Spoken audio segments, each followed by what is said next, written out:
In a world where space and time are intertwined, one man dared to challenge the status quo. His name? Dayton Miller. His weapon of choice, a flute. But not just any flute.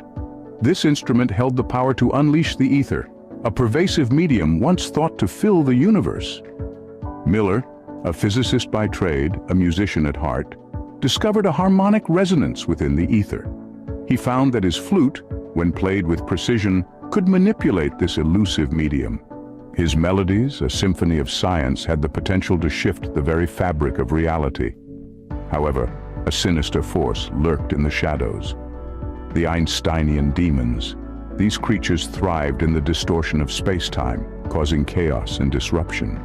The world needed a hero, and Miller was ready to answer the call. With his flute in hand, Miller played a tune that echoed through the cosmos. Each note, a shot of pure ether, struck the Einsteinian demons.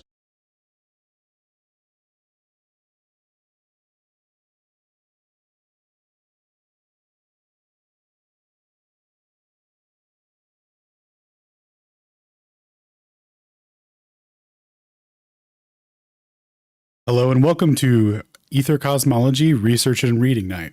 Tonight we're going to be going over a subject that I've been wanting to cover for a while, and it's the unipolar induction paradox. We're going to read a little bit tonight from A.G. Kelly's book titled Challenging Modern Physics. We'll read a little bit about the paradox and the nature of why it's a paradox.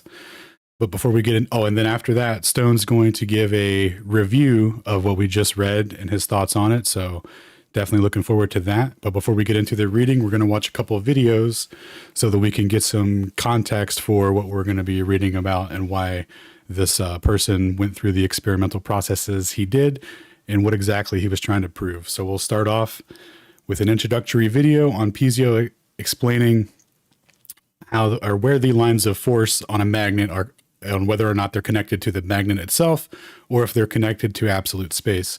So we'll go ahead and play through this rendition here, and then we'll move on to a couple experiments of the paradox itself. To record. All right, go ahead. Oh, let's say that I've got my magnet, okay? And let's say I've got my copper disc. Okay. So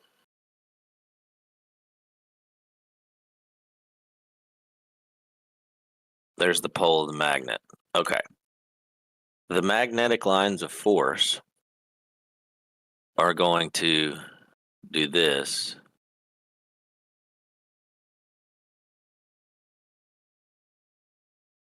Right.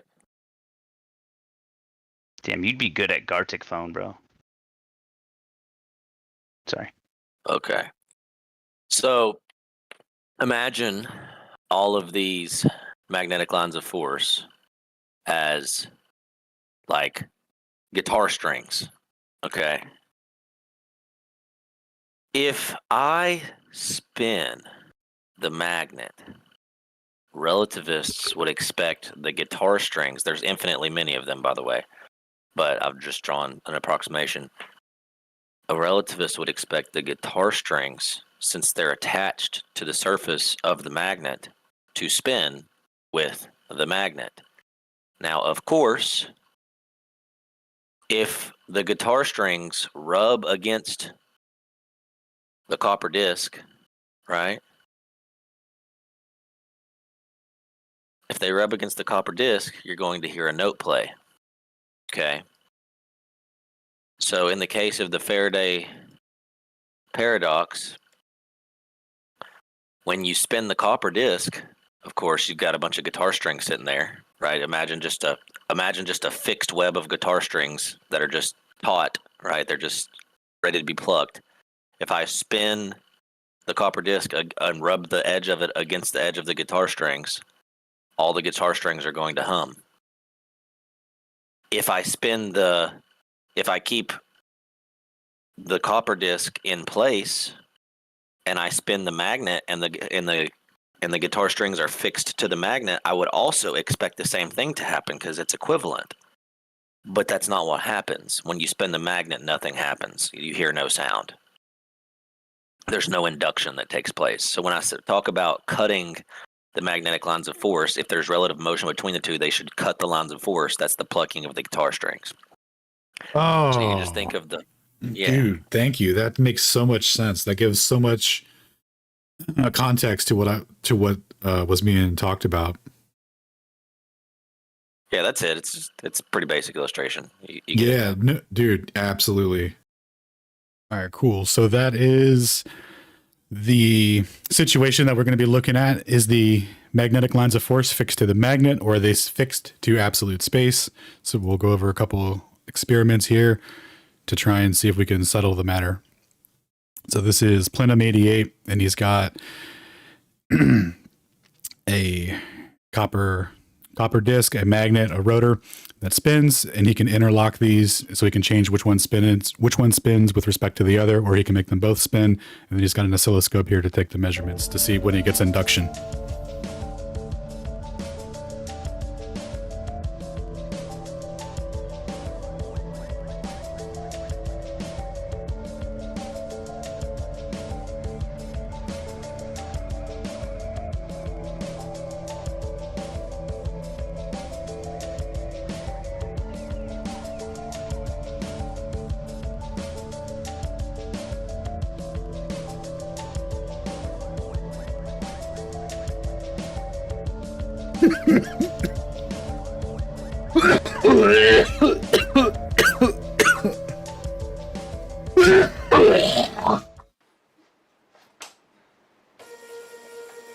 Ooh, nice one, Alan. Oh shit! I'm sorry. Sounded delicious. Yeah, I'm a little jealous there, man. That's unfortunate. My sincerest apologies. It's super HD audio in the Forever Machine. Thank you. That one's in there deep. Am I okay? Am I okay to ask a question real fast? Of what Absolutely. Bezo just said. Absolutely. So, what? Maybe I missed this because I had just come in. But what is canceling out the noise of, like? Does the magnet cancel out the noise of the guitar string? Like, why would it not make sound with the magnet spinning and just the copper? Like, you know what I'm saying? Like, how come that cancels that out? Do we know why? Yeah, because it's not the guitar strings aren't moving. So in other words, if they're attached to the magnet, then they would spin with the magnet and they would get plucked against the stationary copper. Does that make sense? If the field lines are attached to the physical magnet, right? And so they don't make a sound when they're moving. Well, they do when the copper spins. Right. And what that shows is that the magnetic lines of force are fixed to absolute space and not the actual physical magnet itself. Because if it spins, if it's attached to the magnet, then they would spin with the magnet and they would get plucked by the stationary conductor or copper. And then on the inverse, when the magnet's stationary, they spin the copper. Well, then it gets plucked. But that's because there's now relative motion between the two. Okay, that is so weird. Yeah. Weird. You would think that they would both be making a sound, but because of the motion, it doesn't. Because there's no. Well, okay, I'm gonna have to digest this for a minute. Yeah, it's because it kind of conceptualized the issue in regards to where the magnetic field exists. Does it exist in such a way that it's physically attached to the magnetic material in our physical reality? Or is it attached, or is it like running through that material, but the field itself is actually attached to, some sort of, background? Like, I think Stone would probably call it counter space, like some other reference frame that's absolute. Okay, well that clarifies it a little bit for me. Yep. Because the strings themselves would then become magnetic attached to, if you're using nickel wound strings, right? They should become magnetic. Maybe I'm wrong. The guitar strings is an analogy, right? It's just Because you have yeah. because you're thinking of like the process that makes the note that vibration. Like that's when what they're going to talk about here, what we're going to be reading is they call it when the line of force gets cut. So when it gets interrupted by that metal material, that would be like the equivalent of plucking plucking it as if it was as if it were a guitar string, and then that result will give you an EMF. Personally, Okay, I think right. we sorry, run go into ahead, sir. problems. I think we run into a lot of problems right on a fundamental level when we start to offer analogies that are based on physical matter-based phenomena in explanation of energy-based phenomena. I think there's a line there, and I don't think there is so much transferability.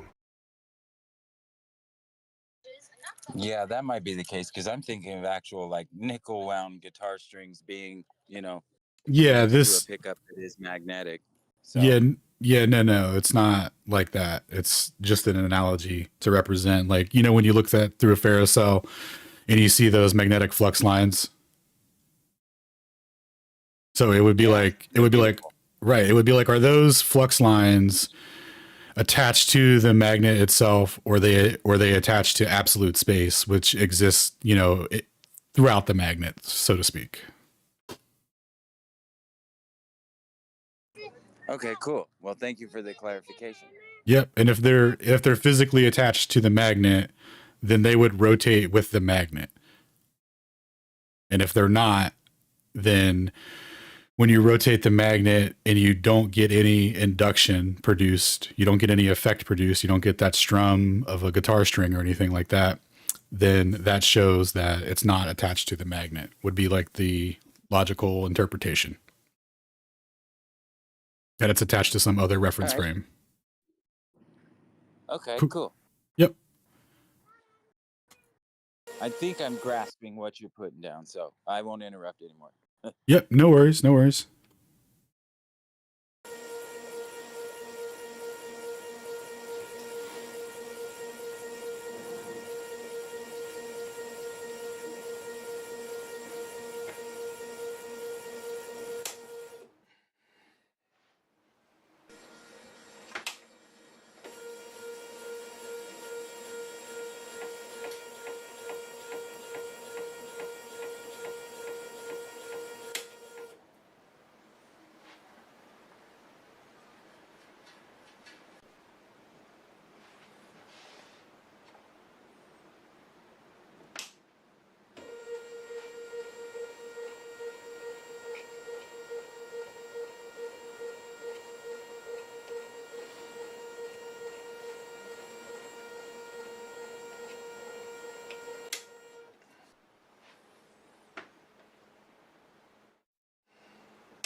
Okay, Alan, can we go back to case 3 just for a sec? Absolutely. Show that again. Is it case 3? Yes, sir. Magnet rotates alone. Okay, notice that there's a little bit of noise on the scope with no motion at all.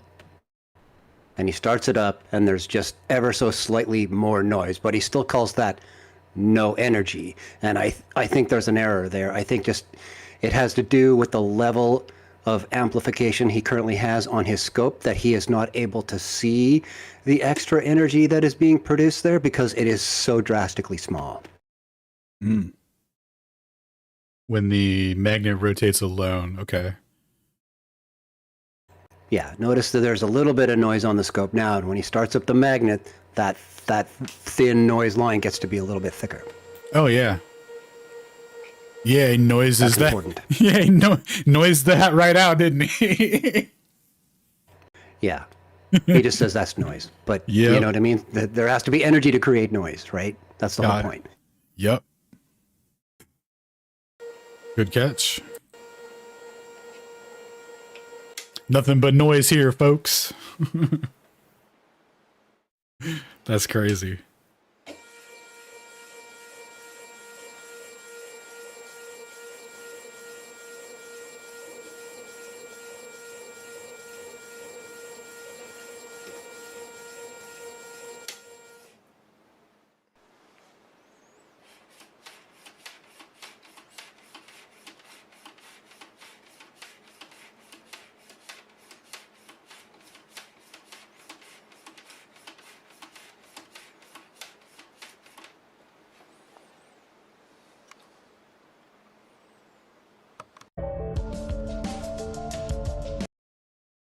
All right, cool. We'll watch one more here.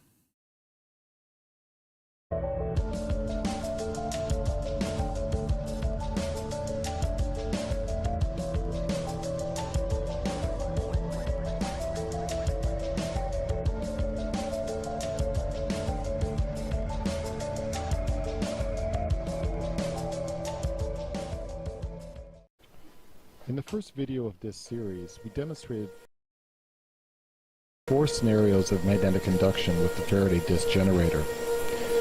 The first we tried was rotating the disc alone. Then in the second, we rotated the magnet alone. In the third scenario, we rotated the magnet and the disc together. And in the fourth, we rotated the stator alone. The results have led to some controversy since they can be explained by either the magnetic field rotating with the magnet, or the magnetic field remaining stationary when the magnet rotates. So which explanation is right? Yeah. The problem with the generator as currently designed is that for the 8 possible tests that we can perform, the outcomes will be identical if the magnetic field rotates or not, so we can't solve the dilemma using closed circuits. One of the first open circuit approaches was performed by Dr. E.H. Kennard during World War I. Kennard had had a long-standing dispute with Samuel Barnett, the discoverer of the Barnett effect, regarding the correct explanation of the Faraday generator. Kennard's paper, published in the Philosophical magazine in 1917, eliminated the rotating disc and replaced it instead with a rotating capacitor. His apparatus was designed as follows. It consisted of an inner cylinder shown in blue and an outer cylinder shown in beige, which form the 2 plates of the capacitor. These have wires that then lead out of the field to an electrometer.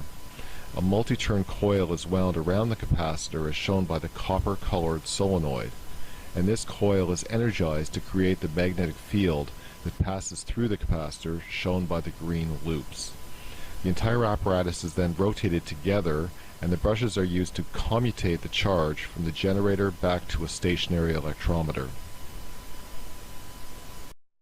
This test apparatus can be understood as a Faraday disc generator where there is no disc current generated, but rather only the rotating stator leads and capacitor plates experience a Lorentz force when rotated in the magnetic field. The Lorentz force polarizes the capacitor by driving a tiny current on the stator leads, which can't be cancelled by a small current where the disc used to be. This polarization is then measured by a sensitive electrometer. Kennard found that the device generated a polarization of the capacitor even when the capacitor, stator, and magnet rotated together as a unit and the electrometer was at a remote distance. This result appeared to confirm the theory of Lorentz, Maxwell, and Faraday and disprove the theory of Einstein. Kennard said in his final summary, An experiment is described showing that a cylindrical condenser rotating inside a magnetized coaxial solenoid becomes charged as required by the theory of Lorentz. Rotation of the solenoid has no effect. The disproof of the moving line theory is thus completed. Electromagnetic induction depends in part upon absolute rotation in the mechanical sense. This experiment remained largely ignored by the scientific community until it resurfaced again in 1987, this time in the form of a navigational instrument developed by the Department of Defense contractor, the Charles Stark Draper Laboratory. The Keen patent took Kennard's generator to the next logical level, detecting rotation with respect to absolute space for the purpose of inertial navigation. This is because the Kennard device resembles in principle the fiber optic gyroscope, whereas the fiber optic gyroscope detects absolute rotation by measuring differences in the arrival time of counterpropagating beams of light. The Keen version detects absolute rotation electromagnetically.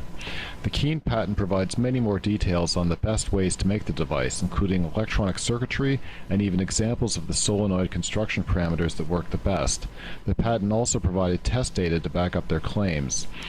Finally, the Keen patent describes the device as working both with a power supply rotating with the gyroscope or an external power supply, whichever is more convenient.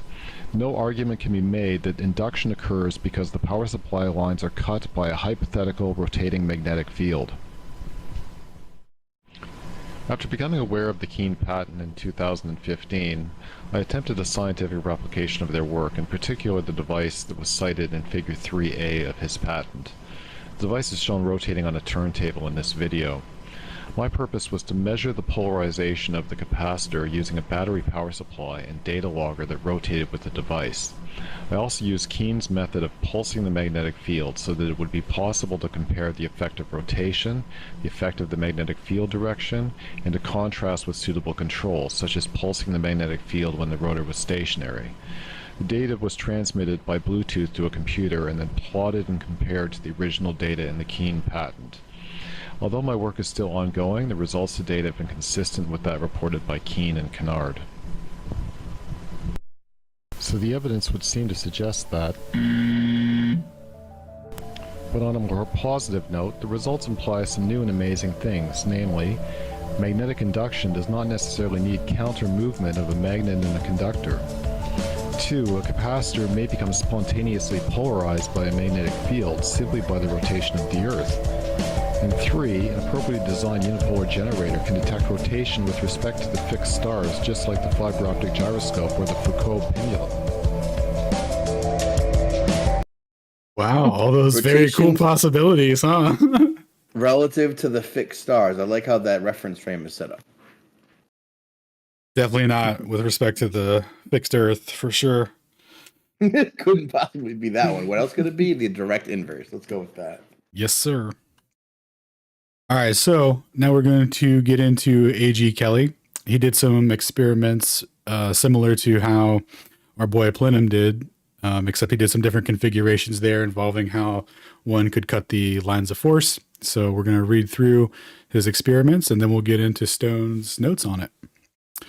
So here we go. Chapter 9, Unipolar Induction. History. This chapter gives a brief description of several novel experiments undertaken by this author on the relative motion of conductors and magnets. The tests were undertaken because the results previously published were said to contradict special relativity. Indeed, for many years, a paper claiming just that was found on the Natural Philosophy Alliance website, but was dropped when the experimental results detailed below were published in 1998. As it turned out, the matter of relative motion on a magnet and a conductor was otherwise explained and not shown to contradict relativity theory. This might persuade skeptics to accept this author is not an anti-relativity or anti-any other theory, but simply seeks the truth in all instances.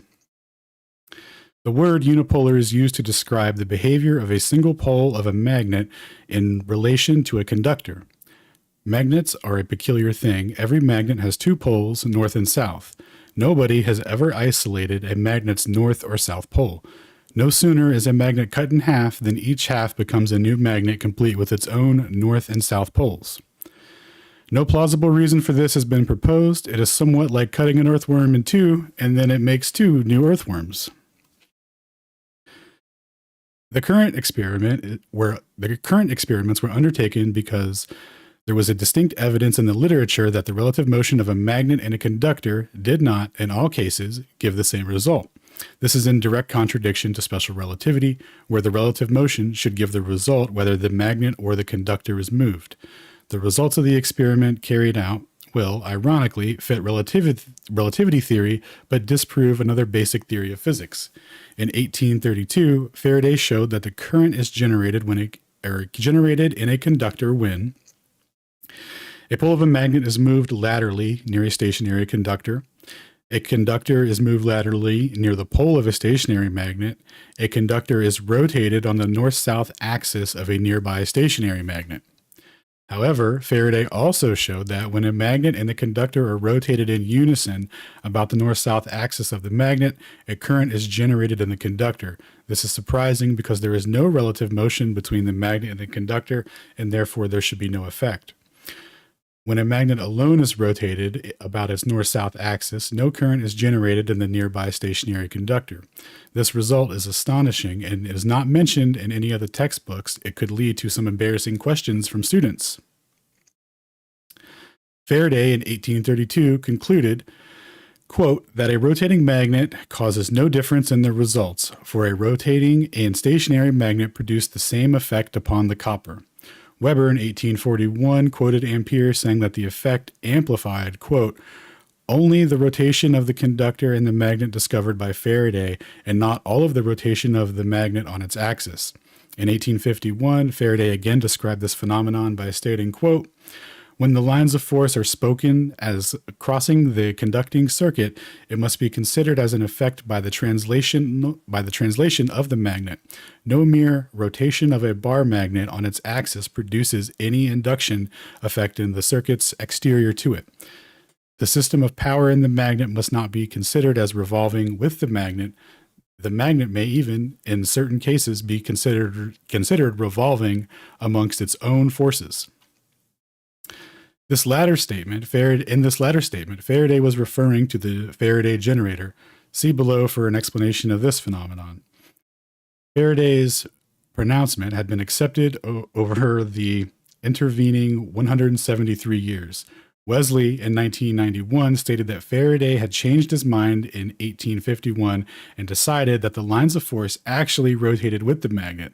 However, this is not true, as quoted above from Preston in 1885, claimed that Faraday's experiments did not settle the matter and that Weber, Ampere, and Lord Rayleigh agreed with his competing analysis. Preston said that, quote, "When the magnet rotates on its axis, the field of force must, in regards to the inductive effect, be considered as moving with the magnet and the intersecting external conductors in the same sense that it would as if the magnet were bodily translated."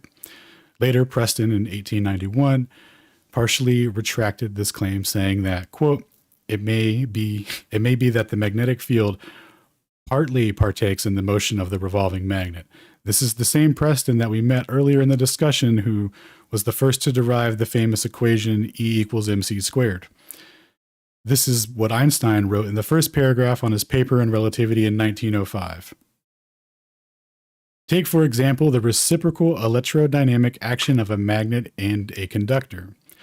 The observable phenomenon here depends on the relative motion of the conductor and the magnet, whereas the customary view draws upon the sharp distinction between the two cases in which one or the other of these bodies is in motion. Einstein did not distinguish between translational or rotation. He seemed unaware of the peculiar phenomenon described above.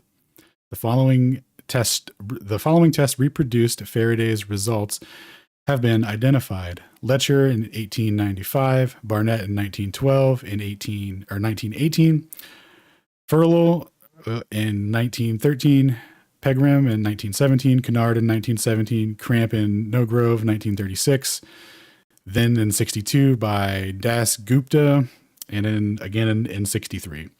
All of these experimenters confirmed Faraday's conclusion. Even more recently, Montgomery says that there is no way of determining whether or not the lines rotate with the magnet. Montgomery had not sourced the 1989 paper on the later papers on unipolar induction published by this author. The anomaly where the rotation of the conductor and the magnet of the north-south axis of the magnet does not produce the reciprocal results has been the subject of many controversies over the intervening years. Miller, the author of the article on the NPA website, claimed that the experiments contradicted relativity theory. The current experiments were carried out to investigate this phenomenon in more detail, because the results achieved by earlier experimenters directly contradict relativity theory and indeed contradict what would be termed common sense. Preliminary experiments. This section describes the preliminary series of experiments referred to above. The apparatus, figure 30, comprises of two concentric shafts. An aluminum disc, which forms the conductor, is mounted on one shaft, and a magnet for a magnet reed solenoid as appropriate. Okay, so whenever you think of the magnet, just think of a solenoid. Are mounted on the other. The disc is equivalent to a rotating single conductor, as can be seen from the fact that the voltage generated on each radius of the disc is in the same direction, say from the axis to the rim, and therefore equates to a single rotating conductor. A test was done using a single conductor on one radius alone. The voltage reading was taken from a cylindrical rim and gave the same result as would have been achieved with a solid disc. The magnet or the disc can be rotated independently or in unison.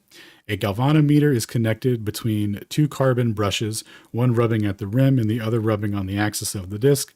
The galvanometer sensitivity is 1.42 microvolts and 0.066 microamps per millimeter. Just for clarification, that's a galvanometer. Galvanometer, thank you. Sorry, what did I say? Galvanic or something? Galvanometer? Or something. What is it again? Galvano? That's a galvanometer. Galvanometer. Galvanometer. All right. Thank you, sir. All right, cool. So here's our disc and copper and all this and rotating shafts and whatnot. And the motor. All right. The apparatus, which uses the permanent magnet for short length but a sizable diameter, is shown in the north-south axis of the magnet on the axis of the driving shaft. N denotes the north pole and S denotes the south pole of the magnet. The distance between the disc and the magnet can be adjusted by sliding the magnet along the keyway of the shaft. The magnet has a head and shoulder shape and is 39 millimeters in length in two central portions, 22 millimeters long on the north-south direction of its ceramic material, and the two side portions, each 8.5 millimeters long, are of a ferrous material. The diameter of the ceramic portion is 166 millimeters, and that of the ferrous part is 148.5 millimeters. The disc is 155 millimeters in a diameter of 5 millimeters wide. The magnet is of an annular shape with a 47 millimeter hole in the middle. The brass brushing was fitted in the hole and was fitted to the driving shaft connected to one of the pulleys. The magnet is on the left of the aluminum, the magnet is on the left and the aluminum disc to the right. The peculiar shape is merely because such magnets are very powerful, were readily available from old loudspeakers. The driving shafts of the magnet and the disc were separated. Two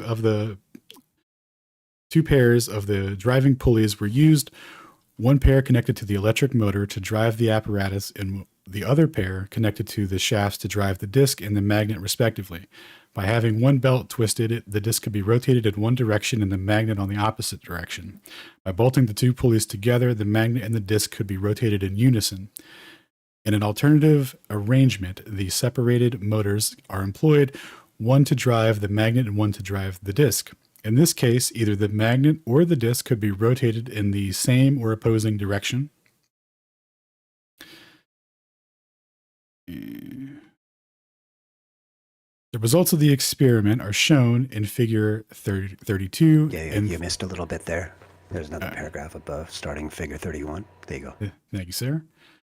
Figure 31 illustrates, pull it up. Figure 31 illustrates the apparatus using the solenoid. The aluminum disc, 191 millimeters in diameter and 7.5 millimeters wide, is on the left. The solenoid consists of 1,250 turns of copper wire for a total resistance of 2.09 ohms.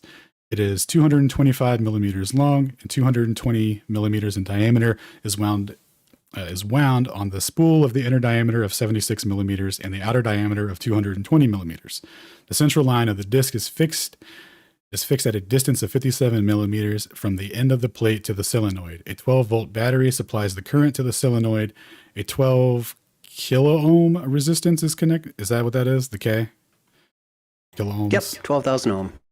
Oh, okay. Oh, got you. Okay, so 12,000 ohm resistance connected between the battery and the negative battery of the Earth. Very cool.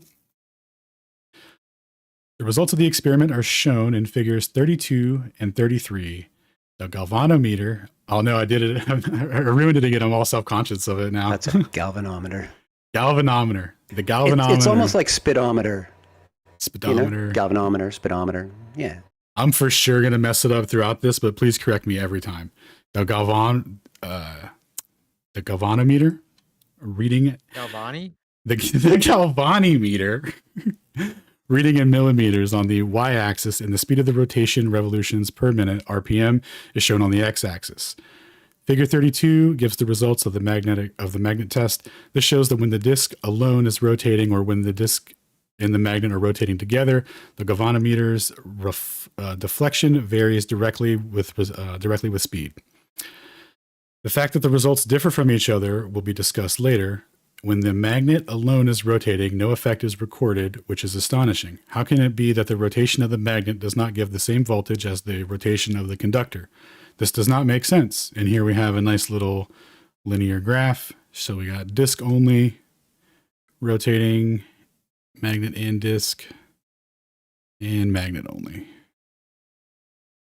So magnet only gives nothing. Figure 33 shows the results of the solenoid because the apparatus was vibrating slightly at speeds over 2000 RPM, and so to conserve it for future use, tests to rotate the disk on the solenoid in unison were not carried out at higher speeds. The apparatus was capable of operating at 2900 RPMs. And here we are having a similar relationship, just more voltage, but still nothing in the solenoid only department. Whereas the other one was magnet only, so same situation. Because the conductor... It's actually a fair bit less voltage. This is something that's very non-intuitive that I'm going to be covering later about those two. Notice the scale, the first one is 1,000, 2,000, 3,000, 4,000 in Fig 32. Yeah. But the secondary scale only peaks out at 750. Oh, yeah. You know what I mean? So it's actually a fair bit less for the solenoid. Oh, okay. Yeah, good catch. 1 second, I'm going to hit some water real quick. Because the contact between the carbon brushes and the rotating surface, the rim of the disc or the shaft surface, was not consistent, the absolute values of the voltage generated alter slightly from test to test. During the test, the current through the solenoid varied by 12% from a maximum to minimum. The current usually increased slowly as the test progressed, indicating that the contact was improving over time. The gradual heating of the coils would increase their resistance. The absolute values of the voltage are probably accurate to about 15%, on the test in general. The maximum voltage in the magnet test, figure 32, is 1.6 millivolts. The voltages of the solenoid test in figure 33 were 10% of those in the permanent magnet test. The permanent magnet was far more powerful than the solenoid. Moving the galvanometer or the leads to any position or shielding them with the mu. That's a mu metal. That's the non-amorphous. Yeah, that's the stuff that they heat up and cool really fast, so the Curie point doesn't affect it the same way when it's solidifying. Got you. It leads to any position shielding them with the mu metal, while the disk alone was spinning made no difference in the readings. In similar test, Cramp and Norgrove altered the length of the positioning of the leads and obtained no difference. In the current experiments, a permanent magnet or pure solenoid devoid of core or any ferrous parts was used. Only Kennard, Pengram, and Cramp and Norgrove previously used a solenoid devoid of a ferrous core. Using a pure solenoid dispels the idea that at the microscopic level, small magnets behave differently in a different way than large magnets, which might explain the fact that there's no effect was evident when rotating the magnet alone, as proposed by Then. Oh, that's a guy's name. I thought. Okay, that makes sense now. Since Faraday's original work, the accepted explanation of the result in figures 32 and 33 is that the lines of force do not rotate with the magnet about its north-south axis. This explanation fits the results because this is the case. If this is the case, the rotation of the magnet causes no lines of force to cut the conductor, in our case, the disk, and no voltage is generated. Several authors tried to explain the fact that this is not reciprocal for the movement of the magnet and the conductor. Panofsky and Phillips in 1964 concluded unipolar induction is fundamentally unrelativistic. They say, quote, "Here we have been dealing with the special, quote, inertial frame, which in the laws of special relativity are valid, which the frame is inertial is presumably defined by gravitational forces, and therefore a preferred frame of rotation is defined by the location of the bulk of the masses in the universe. Strictly speaking, there is no frame in which special relativity is exactly valid, since no frame can be found in which gravitational acceleration or the equivalent is indistinguishable. Inertial acceleration vanishes. For all electrical phenomenon, however, the surface of the Earth is satisfactory Lorentz frame to a very good approximation. Oh, no way. Panofsky and Phillips then discussed the problems of unipolar induction. Quote, many paradoxes result if one assumes such a phenomenon should be reciprocal in the rotating frame and that on the Earth. They assume here that what happens in the linear motion on the surface of the Earth will not happen in a rotating condition in the laboratory. They continue, quote, in particular, the important conclusion is retained that the motion, the rotation in this case, of the source of the magnetic field does not affect the physical processes so long as such motion does not produce a time-varying field. At the same time, Panofsky and Phillips say that the device is an indicator of absolute rotational motion of the disk, yet relativity hardly allows for any discovery of absolute motion. Their conclusion is that general relativity is required to explain the dilemma, but tellingly, they do not say how this is to be achieved. That's unfortunate. This is all very intriguing. The introduction of distant masses of the universe or of general relativity to explain a simple experiment in a laboratory is suitably mysterious. Moon and Spencer in 1955 describe how the authors of described how authors in the field of electrical engineering exchange rapier thrust in 1949 and 1950 on the unsolved subject of unipolar induction. Kahn is one of these. Rapier thrust could be translated as an insult. Colwick in 1966 said that the EMF quote, the EMF is due not to the motion of the circuit as a whole or to the changing of the magnetic field, but to the relative motion between the parts of the circuit between the rotating disk and the conducting leads. Shadowitz in 1975, while discussing why a rotating magnet causes no effect, said that the lines are, quote, not defined with respect to the magnet, but are defined with respect to the stationary observer.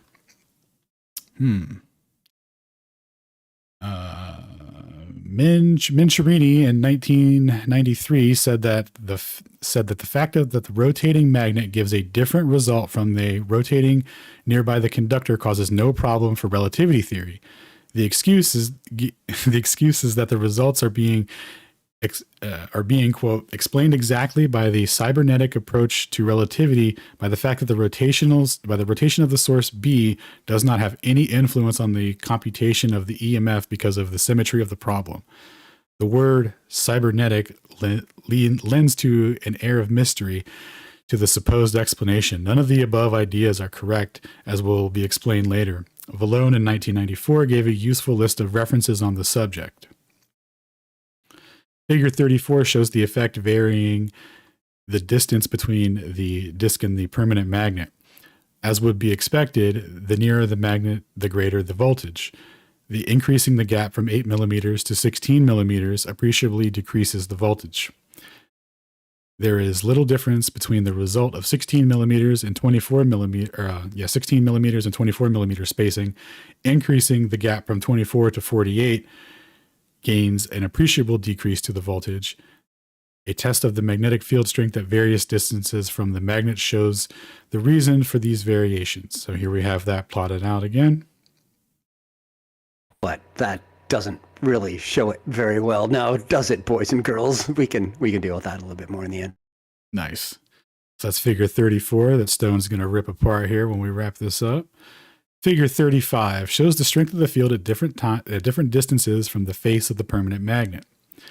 The Gauss meter used was a Bell model 600 AV. The Gauss reading was given on the y-axis, and the distance measured radially inward from the outer rim of the magnet towards the axis is given in the x-axis. The zero reading is at the outer rim. With the disk at 8 millimeters from the magnet, the strongest force at the outer rim of the magnet. Or with the disk at 8 millimeters from the magnet, the strongest field was the outer rim of the magnet.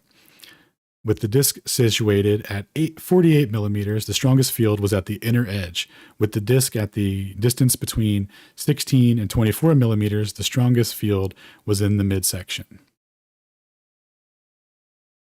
So here we have figure 35. The field strength readings were taken at the face of the disk near the magnet.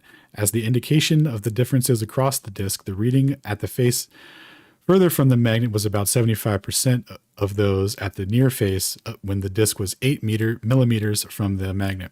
The detailed readings at the distances is from 0, 27, and 49 millimeters from the rim were 73, 75, and 81% respectively. These results indicate a rapid fall off of the magnetic field with distance from the magnet, including across the magnet disk itself, or across the disk itself.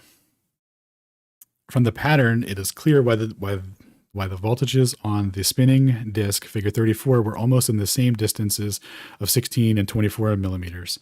The field result for the 16 millimeter distance are only slightly greater than those of the 24. The difference is greater between the results at 8 millimeters and 16 distances and between the 24 and 48 millimeter distances. The field strength figures conform to the voltages produced when the distance between the magnet and the disk are varied.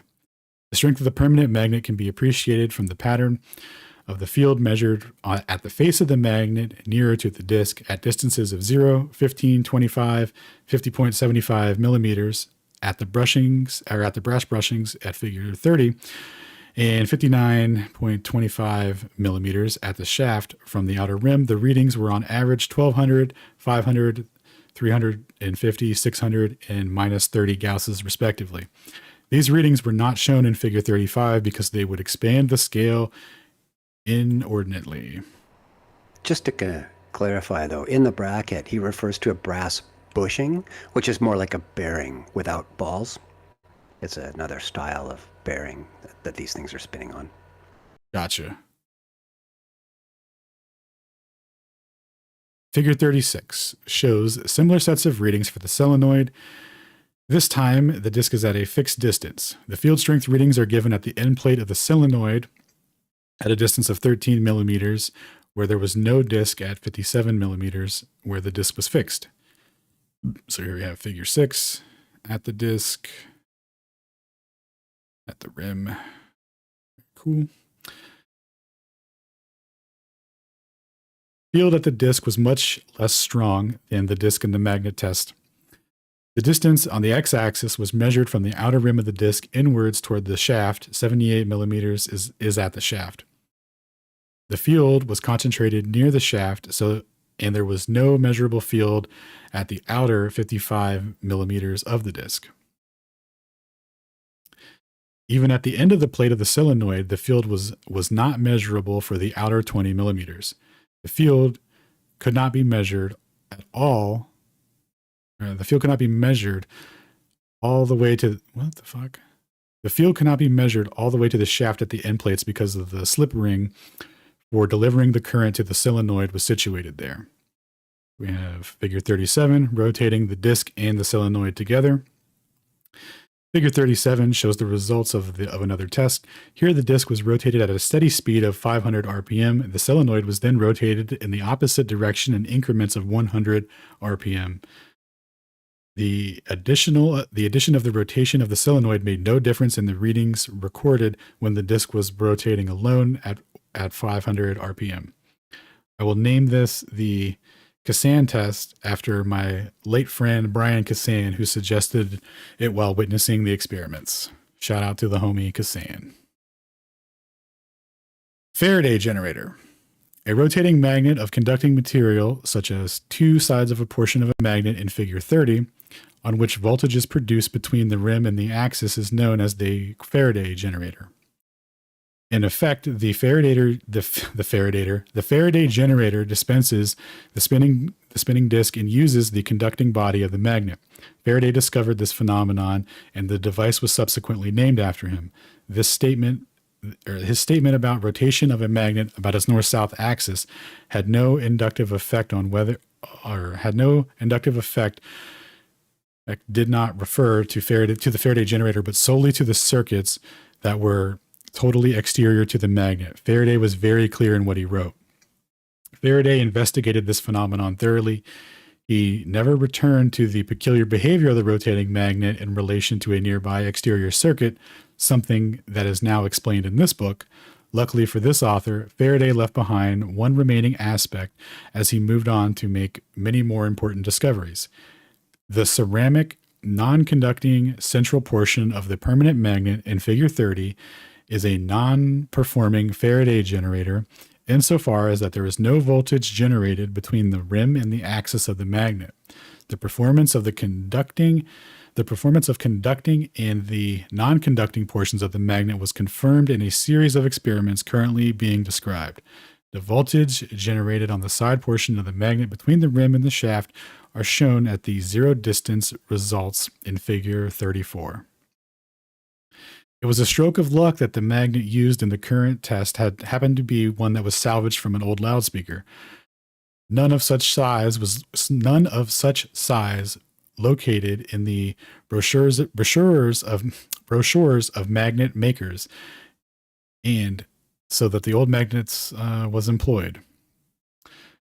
Modern magnets, mainly ceramic because they are better and stronger. Modern magnets are mainly ceramic because they are better and stronger. The non-conducting ceramic central portion of the ferrous conducting side portions made it possible to distinguish between the genuine Faraday generator and a non-performing one, where no voltages were generated. Had the conducting portions been removed, the test on the Faraday generator would have proved to be crucial in a series of experiments would not have been possible, or in this series of experiments would not have been possible.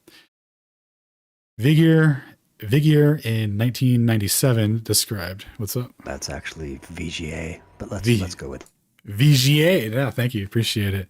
VGA in 1997 described the separate character of a field and the source of that field.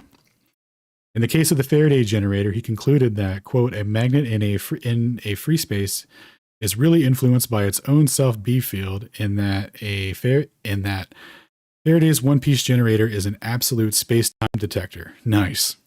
This reflects the currently accepted interpretation that the magnet cuts its own field and that in this way generates the effect. This idea will later be shown to be incorrect. Laws of electromagnetic induction. Faraday's law of electromagnetic induction is commonly written as epsilon equals minus d phi b over dt. See Young, where epsilon is the electromotive force, the EMF, d phi b is the magnetic flux in the magnetic field B, and t is time. This law means that the induced EMF in the circuit equals the negative of the time rate of change in the magnetic flux through the circuit.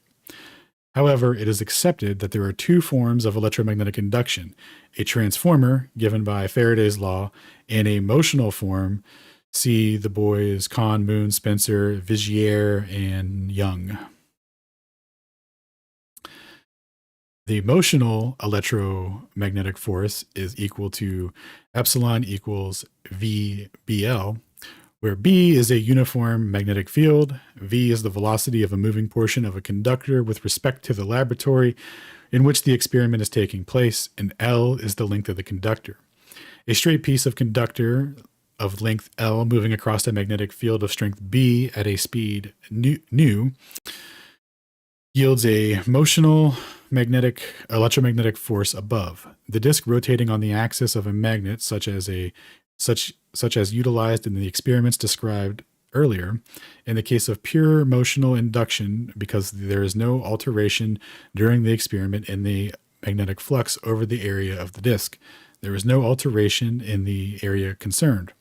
In this case, the transformer form, Faraday's law, is not applicable because there is no change in electromagnetic flux. In some cases, the two forms are equivalent. An example of this is illustrated in Figure 38, where a rectangle is formed by three fixed sides and one moving side. The moving side slides along while keeping contact with the two adjacent sides, thereby altering the area over which the constant magnetic field operates. The field is perpendicular to the page of this book, and it can be claimed that the change in the area causes a change in the total flux throughout the circuit, and that the motional formula also applies. So we got figure 38 here. Figure 38, both formula apply. Kahn in 1997 complained that the two formulas are presented as two different ways of expressing the same thing. This implication is usually substantiated by deriving one from the other and by solving problems which give the same result for both formula. He adds, quote, "It is unfortunate that the equivalence of these two formulas is stressed because it leads to the formation of two schools of thought, both wrong. One group believes that all induction phenomenon can be handled with the flux cutting law, while the others believe that the flux linking law is all inclusive. Adherents to these two schools go to the extremes in the invention of ad hoc explanations to bring all inductive phenomenon within the scope of their equation." The battle of the mutually exclusive equation to give a physical explanation to something. Kahn concludes, only the combined use of both motional and transformer induction will guarantee the validity of the results in all cases of induction. It will later be shown that this does not give the correct result in all circumstances.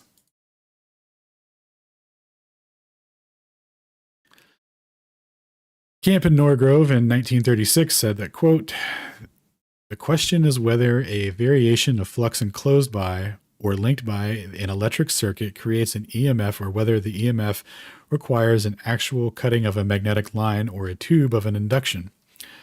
The view is widely held here that the two are practically identical, but the former covers the latter." Howell in 1935 refers to a usual derivation for a spinning magnet problem, which assumes that the area concerned is altering because of the radius under the brush that rubs on the rim of the disk is moving due to the spin of the disk. This is used in many textbooks. C. Young as a method of claiming that the area has altered in order to get the resulting alteration in the flux. Howell describes this as a very dubious and unconvincing argument and involves a far-fetched interpretation of the word circuit. This confused situation persisted for over 170 years until the current tests were undertaken. Further novel experiments will now be described. These were done to test the postulate proposed here that, in contradiction to the previous evidence, that the lines of force rotate with the magnet about its north-south axis. In considering the results of the following experiments, the reader should bear in mind that the lines are assumed to rotate with the magnet when the magnet rotates about its north-south axis. In this way, it can be decided whether or not the proposed theory fits the experimental evidence observed. As far as can be determined, the following analysis of the problem has never been proposed. Here we have figure 39, voltages produced at magnet. So we got a magnet here, got our lines of force. In figure 39, the lines of force are depicted in the usual fashion. G depicts the measuring galvanometer, which records the voltage generated. The circuit, G to A to B to C to D to G, has opposing effects generated in parts A to B and in C to D when the conductor moves near the magnet. In the usual manner, we shall refer to the voltage that results from the effect. The lines of force cross from A to B from right to left on the cross, or then cross C to D from left to right as we follow the circuit around from A to B to C to D. The voltage on C to D is in the opposite direction that generated on A to B. There should therefore be no resulting voltage in the circuit. Conductor E to F has a voltage generated when moved near the magnet. However, to measure the results, we need to connect E and F to the galvanometer. In doing so, if it leads to the galvanometer are arranged in, or if the leads to the galvanometer are arranged in the former case, an opposing voltage will be generated. A simple test with a magnet from a reject loudspeaker, a piece of a conductor, and a voltmeter, a multimeter from your local electric store with a resolution of 100 microvolts on the scale of 200 millivolts can reproduce this result. If the conductor is doubled back tightly upon itself and moved near the pole of the magnet, no voltage results. Two different arrangements of a circuit that is totally external to the magnet and that is cut twice by the lines are shown in figure 40. The apparatus is constructed so that to complete the circuit back to the galvanometer, but not to the galvanometer itself, which is situated on the axis of the magnet and at the distance from 1 meter, can be rotated. The connections to and from the galvanometer are via the brushings rubbing, whereas the arrowheads are shown, or where the arrowheads are shown, and the two slip rings that rotate with the shaft. In this way, connections at the disc rim at B and to the shaft can be brought to the galvanometer as the apparatus is rotated.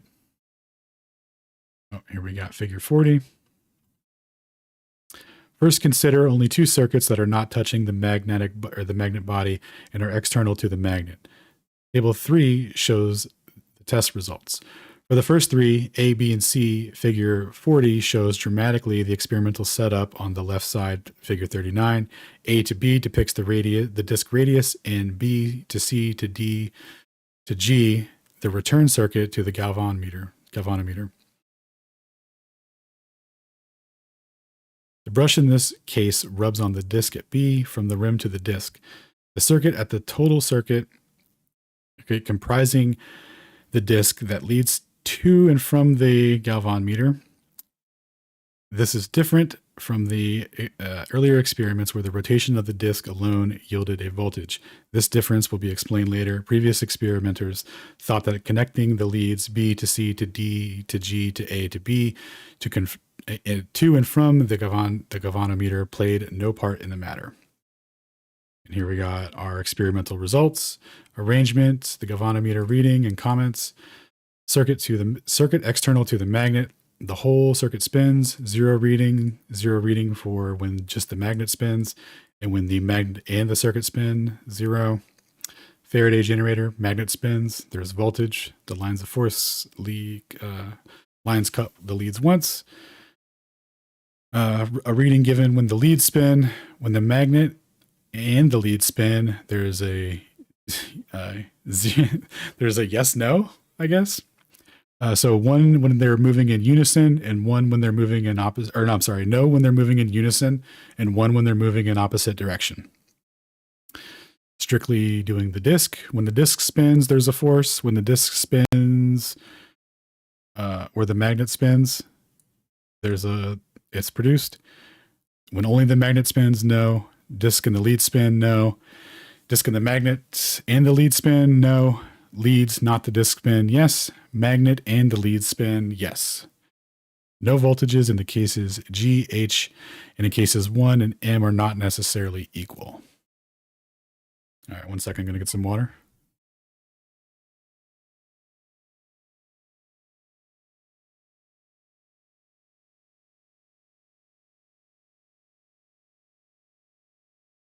All right. In cases A and B, the circuit is cut twice by the lines, and therefore there is no effect. In cases C, there is no relative motion between the magnet and the circuit, so there should be, and there is no effect. The latter, this latter test does not seem to have been repeated since done by Faraday, who missed the significance of this result. These results conform to the proposal that the lines rotate with the magnet. Figure 41 shows the experimental setup for the Faraday generator and pertains to experiments D, E, and F. In these experiments, the circuit goes through the body of the magnet, whereas the first three tests, the circuit does not touch the magnet. The circuit comprises of a magnet for the conducting material and the leads to go from the galvanometer. In the arrangement shown in Figure 41, the lines cut the circuit once the body of the magnet forms the part of the conducting circuit. The circuit is G to B to A to G through the body of the conducting magnet at B to A. The spinning disk used in the earlier experiments is, in effect, replaced by the spinning conducting magnet body. The same effect could have been got by attaching the disk to the face of the magnet and rotating them together. The voltage would be measured from the rim of the disk to the axle. For the Faraday generator to be effective, the magnet must be of a conductive material. We got Figure 41. The Faraday generator circuit partially internal to magnet. In Figure 41, the nearer connection A to the midpoint of the magnet, the greater the effect. Connections can be brought from the rim to the magnet via brushes rubbing on the two spinning slips on the ends of the shaft. This enables us to carry out more detailed experiments on the Faraday generator. Rotation of the magnet alone in the Faraday generator setup in case D gives a result. The standard explanation of how this phenomenon has been that the magnet cuts its own line as it rotates. The following explanation is now proposed. In case D, spinning the magnet generates a voltage that leads from the rim to the magnet of the galvanometer, A to G, because the rotating lines cut the lead mainly once, as in Figure 41. The results are shown in Figure 42. While Faraday commented on the conductor crossed the lines once in case D, he did not consider this important distinction on his other test. Figure 42. All right. Does anyone want a popcorn?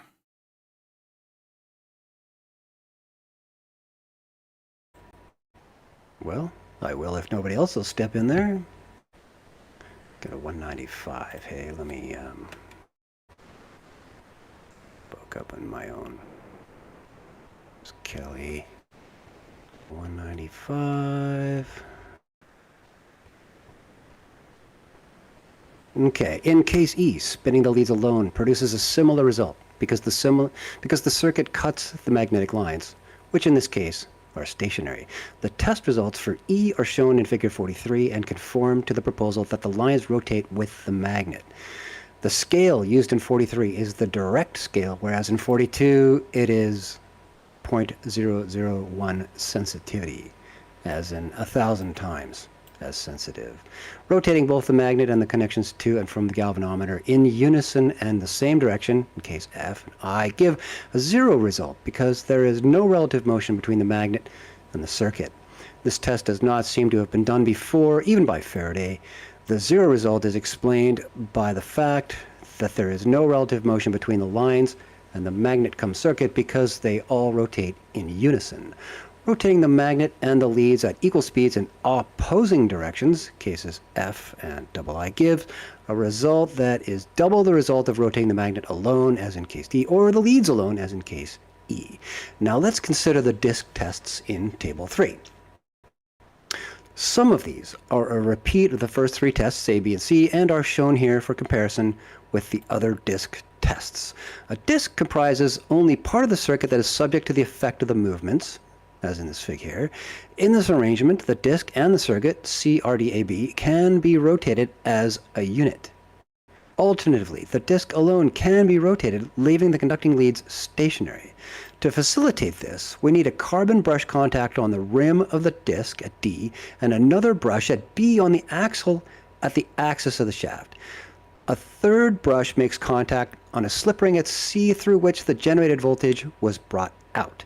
The whole circuit includes the disk, the leads to and from the galvanometer, and the galvanometer itself, which is on the axis 1 meter from the magnet. Leaving the galvanometer stationary does not affect the results. A test that proves this is mentioned later. The mystery was caused by ignoring the part of the circuit that was outside the disk. Previous experimenters all concentrated on the disk and did not even show the leads to and from the galvanometer. They assumed that these leads could have no function other than conducting the resulting voltages to the galvanometer.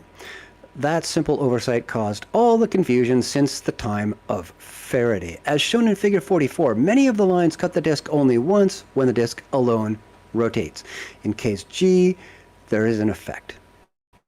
Because the magnet is stationary, there are no lines rotating, and there is a minimum canceling effect by the lines cutting a circuit twice.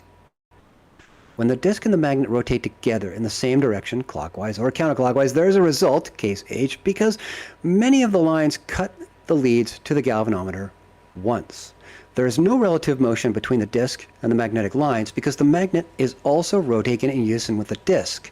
Therefore, there is no effect in this part of the circuit from the rotation of the disk magnet. The radius D to A in Fig 44 does not generate any voltage. The effect is solely in the lead R to C to the galvanometer. This is somewhat like case D for the Faraday generator, magnet incorporating the disk in that case. In case H, where the disk and magnet rotate together in the same direction, a voltage is generated on the leads, which are stationary. Call this V negative. Now consider the case not shown in Table 3 where the magnet rotates in one direction clockwise and the disk in the opposite direction. This requires detailed explanation. Here the relative motion of the lines, which we assume are rotating with the magnet, and the disk, which is rotating the opposite direction, is about twice that in the case H, where the effect is caused in the stationary leads.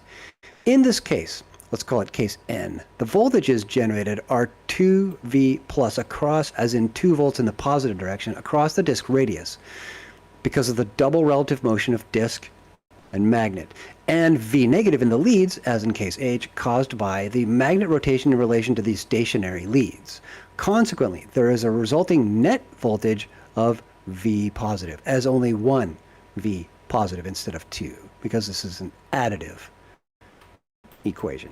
A second case worth considering, also in Table 3, is where the direction of the rotation of the magnet is changed, but the disk direction of the rotation is unchanged. In this case, let's call it O, we get a voltage of V plus, as in a positive to the effect of 1 magnitude on the leads of the galvanometer, because the direction of spin is the opposite to that in case N. On the disk radius, we get 2V to the negative because of the double relative speed of motion of the disk and the magnet. The net result is 1V to the negative direction. In case I, where the magnet alone rotates, the lines cut the stationary circuit BADRCGB twice with zero result. This test is the one that deceived experimenters, including this author initially, into concluding that the lines did not rotate with the magnet.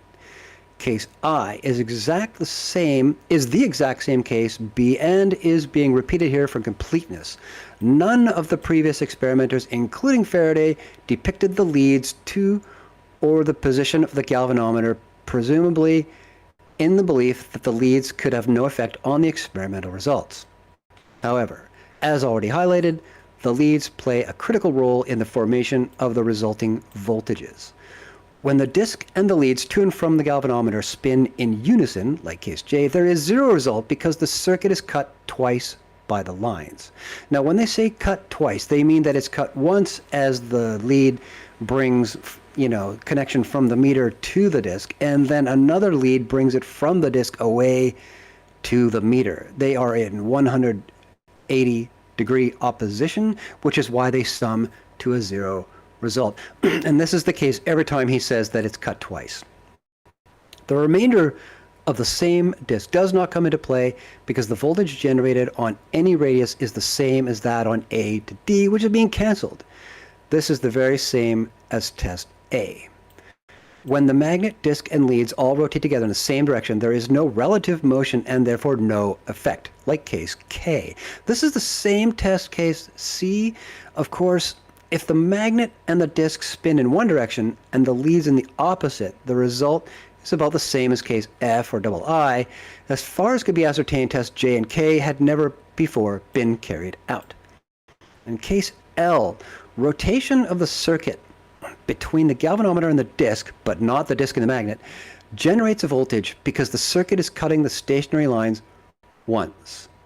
In case M, when the magnet and the circuit from the disk to the galvanometers, but not the disk, rotate in unison, a voltage is generated across the disk because the lines cut the stationary disk mostly once.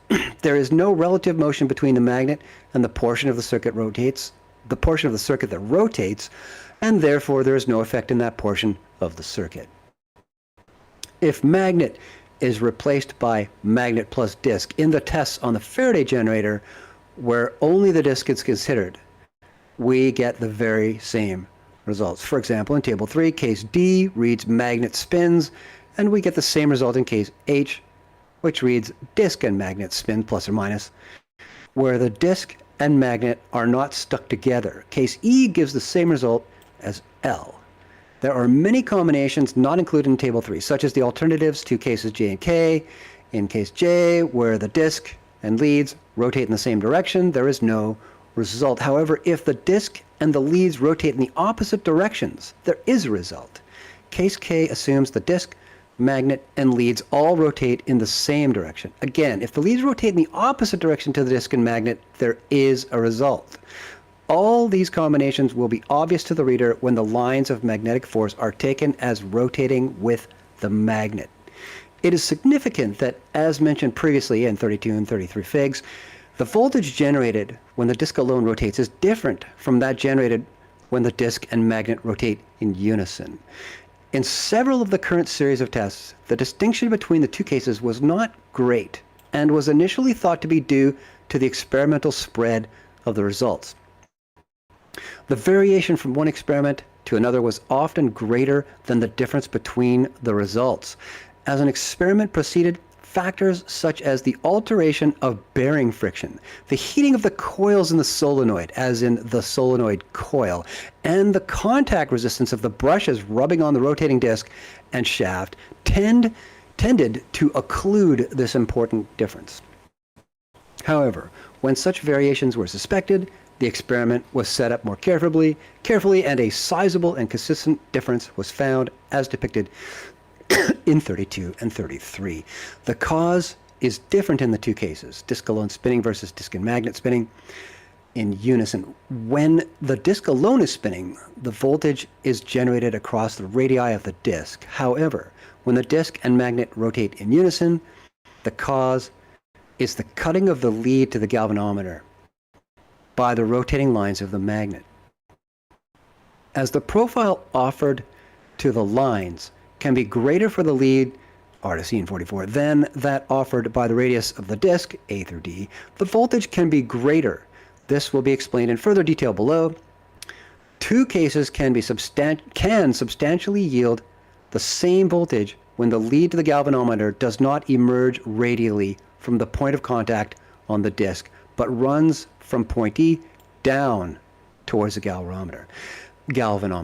A test in which the disk and magnet were rotated in unison while the orientation of the leads were altered had not been done previously.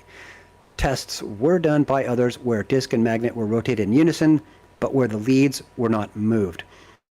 It can now be appreciated why the voltages in figures 32 and 33 are greater when both the disk and solenoid or magnet rotate than when the disk alone rotates. By varying the route taken by the small section of conductor between the rim of the disk D and point R, it was shown that when R through D is radially out to the maximum distance, like 44, and the subsequent path of R towards C is not such that it cancels out the extra voltage from D to R, the voltage generated is at a maximum, and that's that plus 2V, the 2V in the positive direction that he itemized before, quantified. When the conductor is aligned to run to the galvanometer without any radial component, the voltage is at a minimum. Okay, Kennard and Dasgupta commented that the two tests, disk alone rotating and disk and magnet rotating in unison, gave about the same result. They assumed that any difference was due to experimental variances. Those are those, what did they call them? Inadequate or incorrect or invalid readings or something. They have some cool term for that. We were dealing with LIGO before. Anyways, then recorded a 20% difference in 1960, but no difference in 1962. Now then is this guy we're talking about. That's why that looks grammatically messed up. then is the experimenter.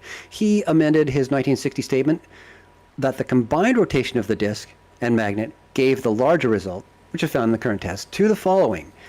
An EMF is developed that is as large as that when the field is stationary and the conductor rotates.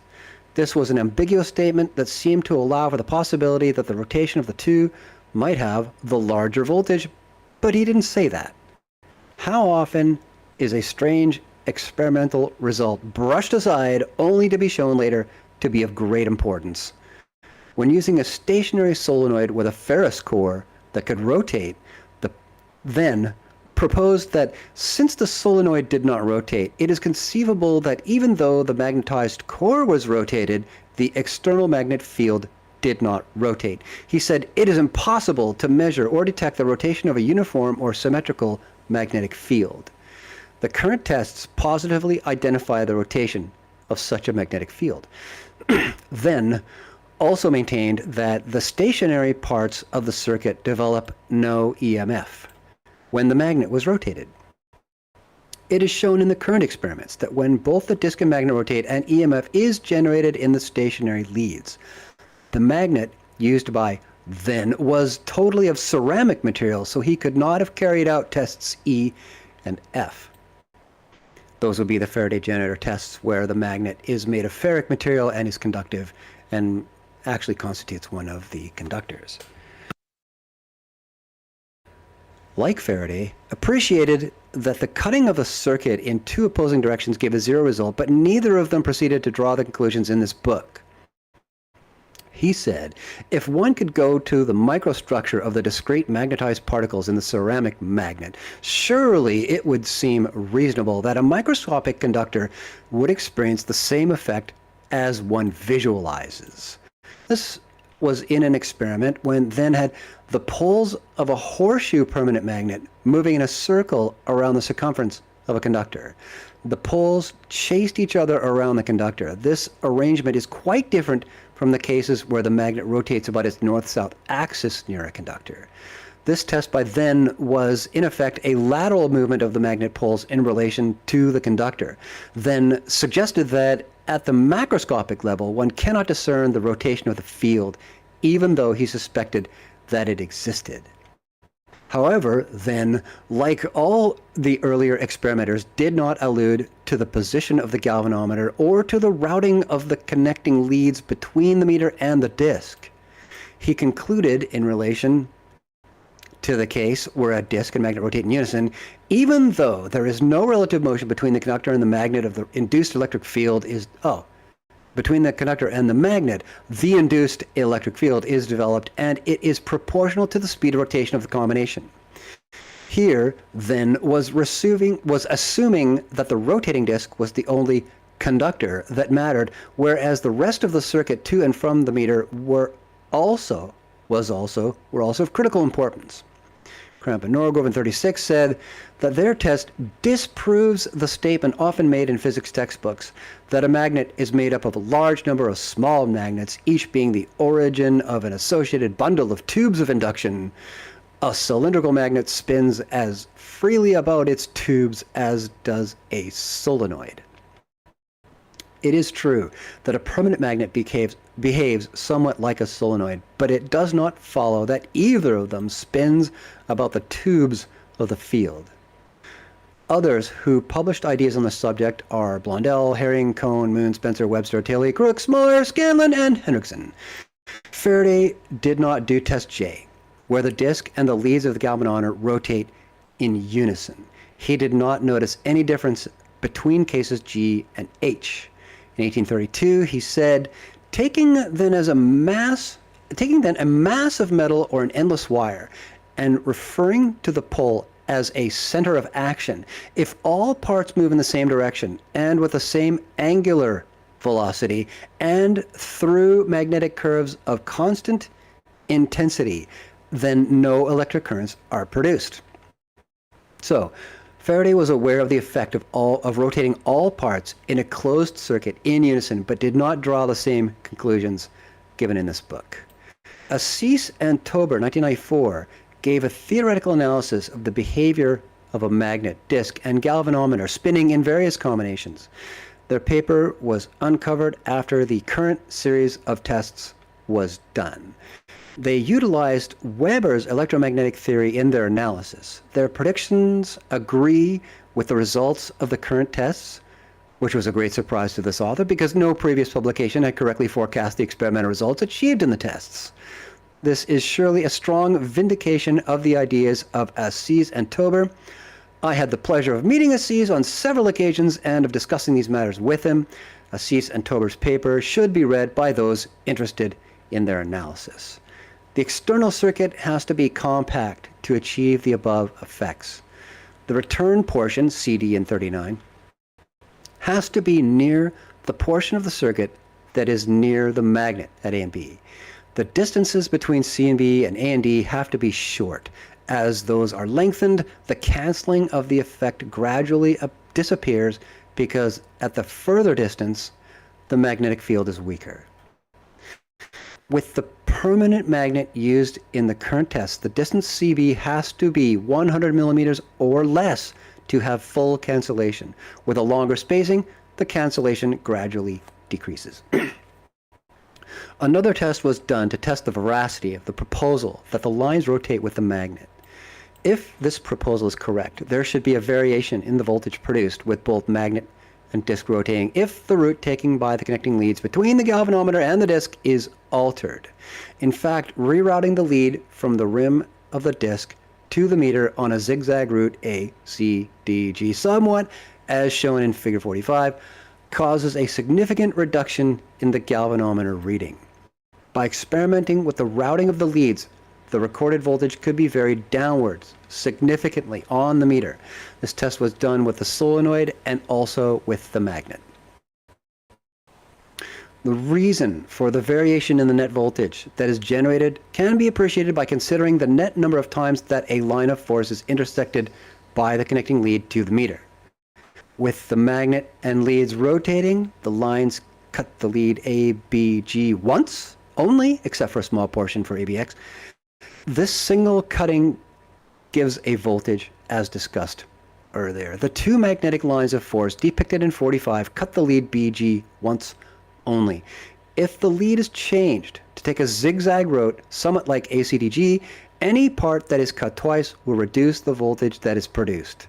The lower of the two lines depicted cuts the lead ACDG 3 times. There is a portion from A to C and back level with A where the voltage will be canceled out, giving a smaller net result. There's also a small triangle near the apex of CDG where lines that will not have previously crossed the conductor will cut the conductor twice and cancel out. When the lead AB is routed vertically, as depicted in 45, as opposed to horizontally from point A, the voltage will be at maximum because a greater length of the lead is cut once only from X to G. The lead portion XG offers a greater radius to the magnetic lines than does the radius of the disc. Therefore, the greater voltages in the former case can be appreciated. These experiments are to be contrasted with the case where the disc alone is rotated, and no difference occurs in the voltage produced, no matter what the configuration of the leads. In that case, the voltage is being generated across the unchanging radius of the disc. No effect occurs in the lead, which has no motion in relation to the magnet. Changing the disposition of the lead can therefore have no effect. Experimenting with alternative routing of the leads with both disc and magnet rotating was not carried out by previous experimenters who all tested with the disc alone rotating. Consider the difference between the two tests. One where the disc alone rotates, one where the disc cum magnet rotates in unison. In the case where the disc alone rotates, there is no alteration in the result where the leads are moved around. In the second case, an alteration of the route taken by the leads causes a change in the result. The only difference between the two cases is that in the second case, the rotation of the magnet is added to the rotation of the disc. In both cases, the disc is rotating. Therefore, any alteration in the result must be due to the rotation of the magnet. The added rotation of the magnet from the first case, and that alone, causes the change in the result. No other explanation is possible. And I got to take issue with that. If the lines did not rotate with the magnet, there would be no such alteration in the result because there would be no relative motion between the lead and the meter and the lines to add this new phenomenon to the case where the disk alone rotates. This calls for an important change in the current thinking concerning the behavior of magnetic fields. Consequently, there can be no doubt but the so-called lines must rotate with the magnet on its north-south axis. Quantum electrodynamics. The current theory holds that the lines do not rotate with the magnet turning about its north-south axis and can no longer be justified. Consider a small, very thin wedge of north-south material, say 1/1000th of a millimeter in thickness, cut out from near the perimeter of a circular annular magnet such as used in these tests. The magnet's got a big hole in the center, C30, which shows the brass bushing fit in the hole. Movement of such an isolated wedge, or lozenge, near a conductor will cause a voltage on that conductor. When the magnet is rotated, the small wedge, replaced in its original position, but insulated from the rest of the magnet, passing by a nearby stationary conductor would behave just like the lozenge-shaped piece of magnet passing laterally by such a conductor, as described above.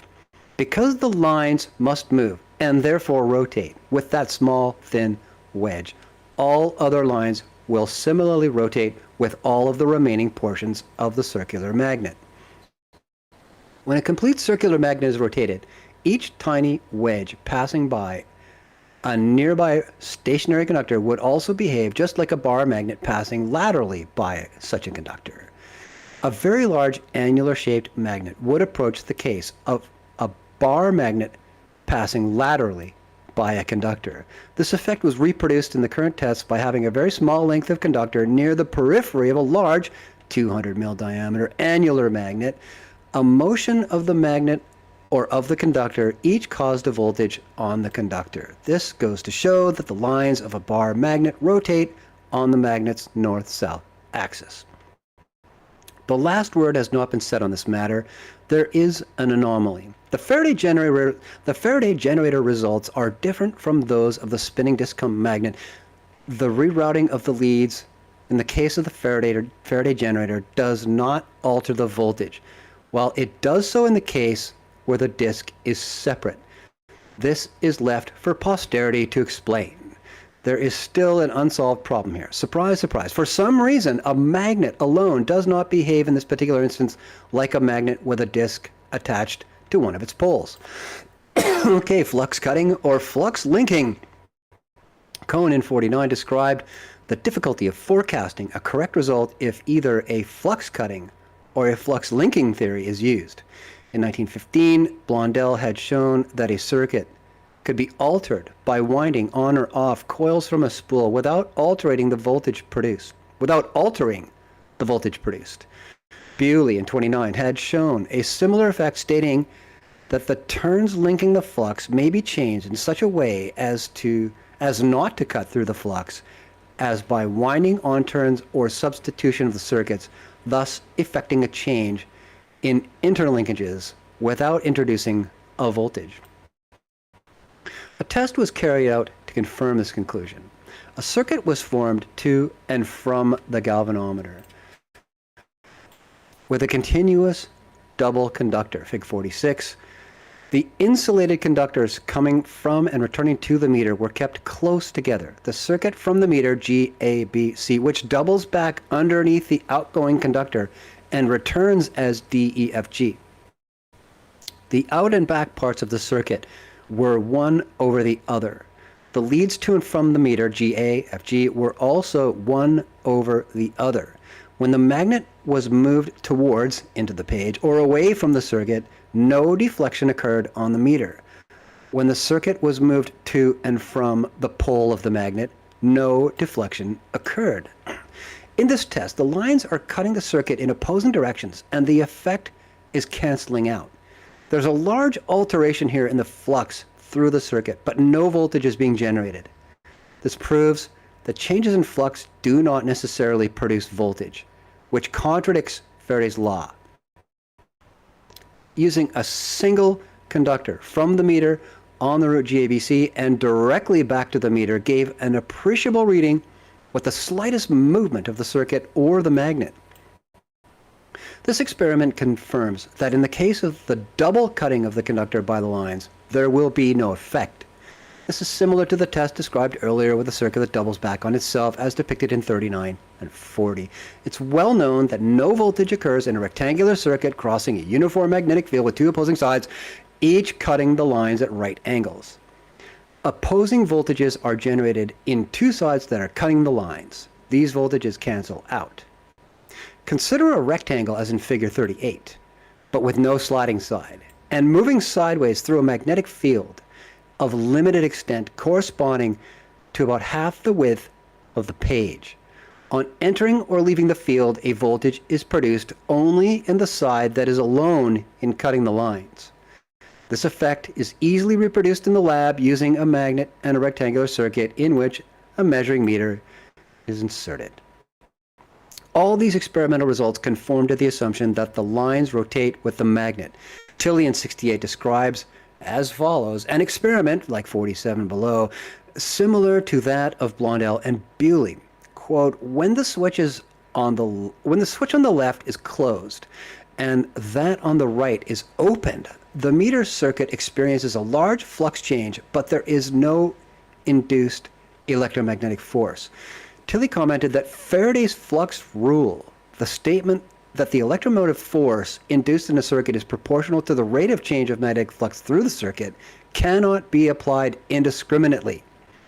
There was, Tilley says, a large rate of change of flux, but no induced electromagnetic force. He describes this test as a gross violation of the flux law, but offers no alternative explanation.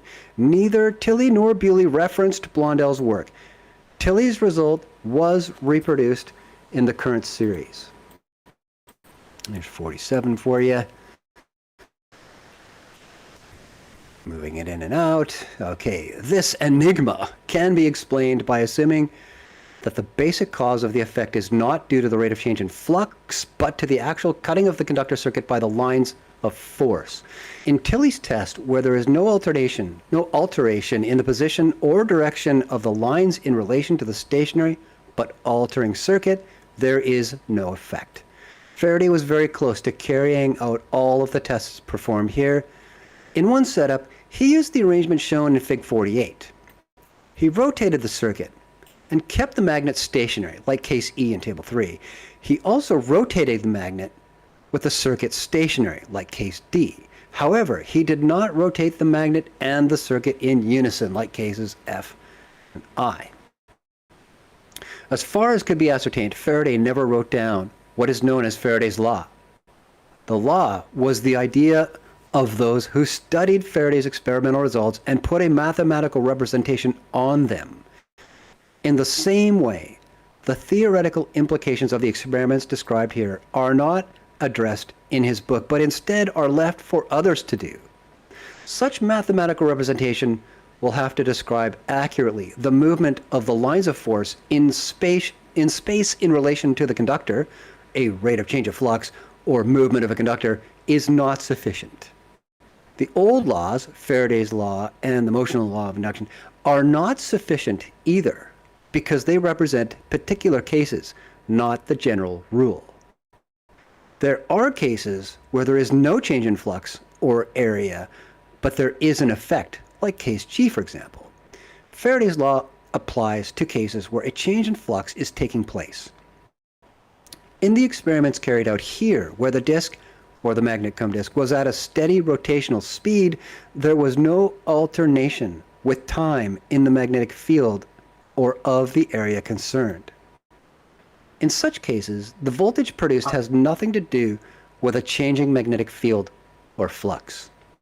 This fact reinforces the proposal that it is the cutting of the conductor by the lines that is the critical factor. There are also cases where there is a change in flux or area, but where no effect is generated, like the Tilley. The traditional Faraday's law is a particular case that applies only when the flux change through a circuit is simultaneously associated with either I locational change nearby circuit, magnet solenoid, or double I, a change in the strength of the field of the solenoid, such as is caused when the current through the coils of the solenoid is altered, which causes a change in the strength associated magnetic field. In these circumstances, Ken, you're hot micing, go find your lighter. In these circumstances, the changing of flux through a circuit will be proportional to the cutting of the conductor by the lines. Any alteration in the flux intensity from altering the current through the coils of the solenoid must also cause a cutting of the circuit by the lines because of the altered positioning of the lines in space. It is not any cutting by the lines of force that causes a result. The cutting must be in one direction, one net direction, or if cut in opposing directions, the cutting must be by unequal force lines in order to yield a result. It has been suggested that Faraday's law is not a general law and that it is not the rate of change of flux that is the basic cause of EMF. In 63, Feynman, when referring to the transformer effect with Faraday's law and the motional effect, as in spinning disk, says, we know of no other place in physics where such a simple and accurate general principle requires for its real understanding an analysis in terms of two different phenomena. Usually, such a beautiful generalization is found to stem from a single deep underlying principle. Nevertheless, in this case, there does not appear to be any such profound implication. It is proposed here that the single underlying principle is the requirement that the circuit must be cut by the lines of force. This can be caused either by a movement of the circuit or magnet with respect to each other, or by an alteration in the position of the lines of force in space by a change in the current through the coil, the solenoid. The simple adding together of two phenomena, rate of change of flux and physical movement, cannot give the correct answer in all cases because the flux rule is incorrect in some situations. Some authors add the two to get a composite result. Okay, I think we're pretty much done here. I don't think railguns and stuff really apply much to what we're talking about. Are we gonna keep going here? Nope, should be good. Yeah, he starts to talk about light later on. And then his resume of it's another 6 pages, but I don't think it really it relates to spinning disk like we've been talking about anymore. Yeah, no, that's what I want to primarily focus on anyway. So we're good. We're good to wrap. Cool. Gonna get to your thing. All right. Give me a minute to soften up the throat here. I'll be right back in about 30 seconds. Yep, take your time.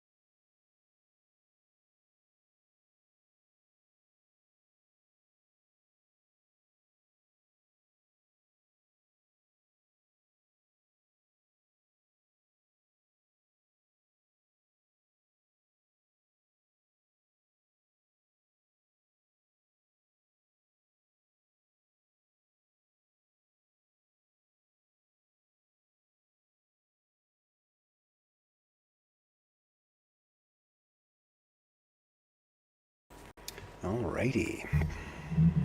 Did I miss any comments? No, What's sir. gone there? Okay. All right, so zoom out just a hair so that you can get that whole image. So we can see everything down to the title line there. Yeah, that's much better. And when you go to the next page, this will actually be reduced to the top left corner. We want to see it and everything else is on page 2. Take a peek in advance so you get the habit. There's a lot of them like that in this PDF. See that? You got to see both. There you Gotcha. go. Just so that you can see on page 3, what we were looking at, 1 rather. When we go to page 2, that's kind of brought up as comparison. So the first 10 pages are like that. Awesome. Okay. So you're on page 1, and we're not actually needing to look at that right off the bat. I'll refer to that in a couple of paragraphs. The first thing I wanted to say is that this is yet another situation where I was repeatedly disappointed and frustrated when I was reading this part of his book. Yeah, it's so hard. But by the time I get to the end of this, I think you'll understand some of my angst. Firstly, however, I will say that I do agree with his preliminary statement about the term unipolar, and the subsequently used term of monopole that people derived from that.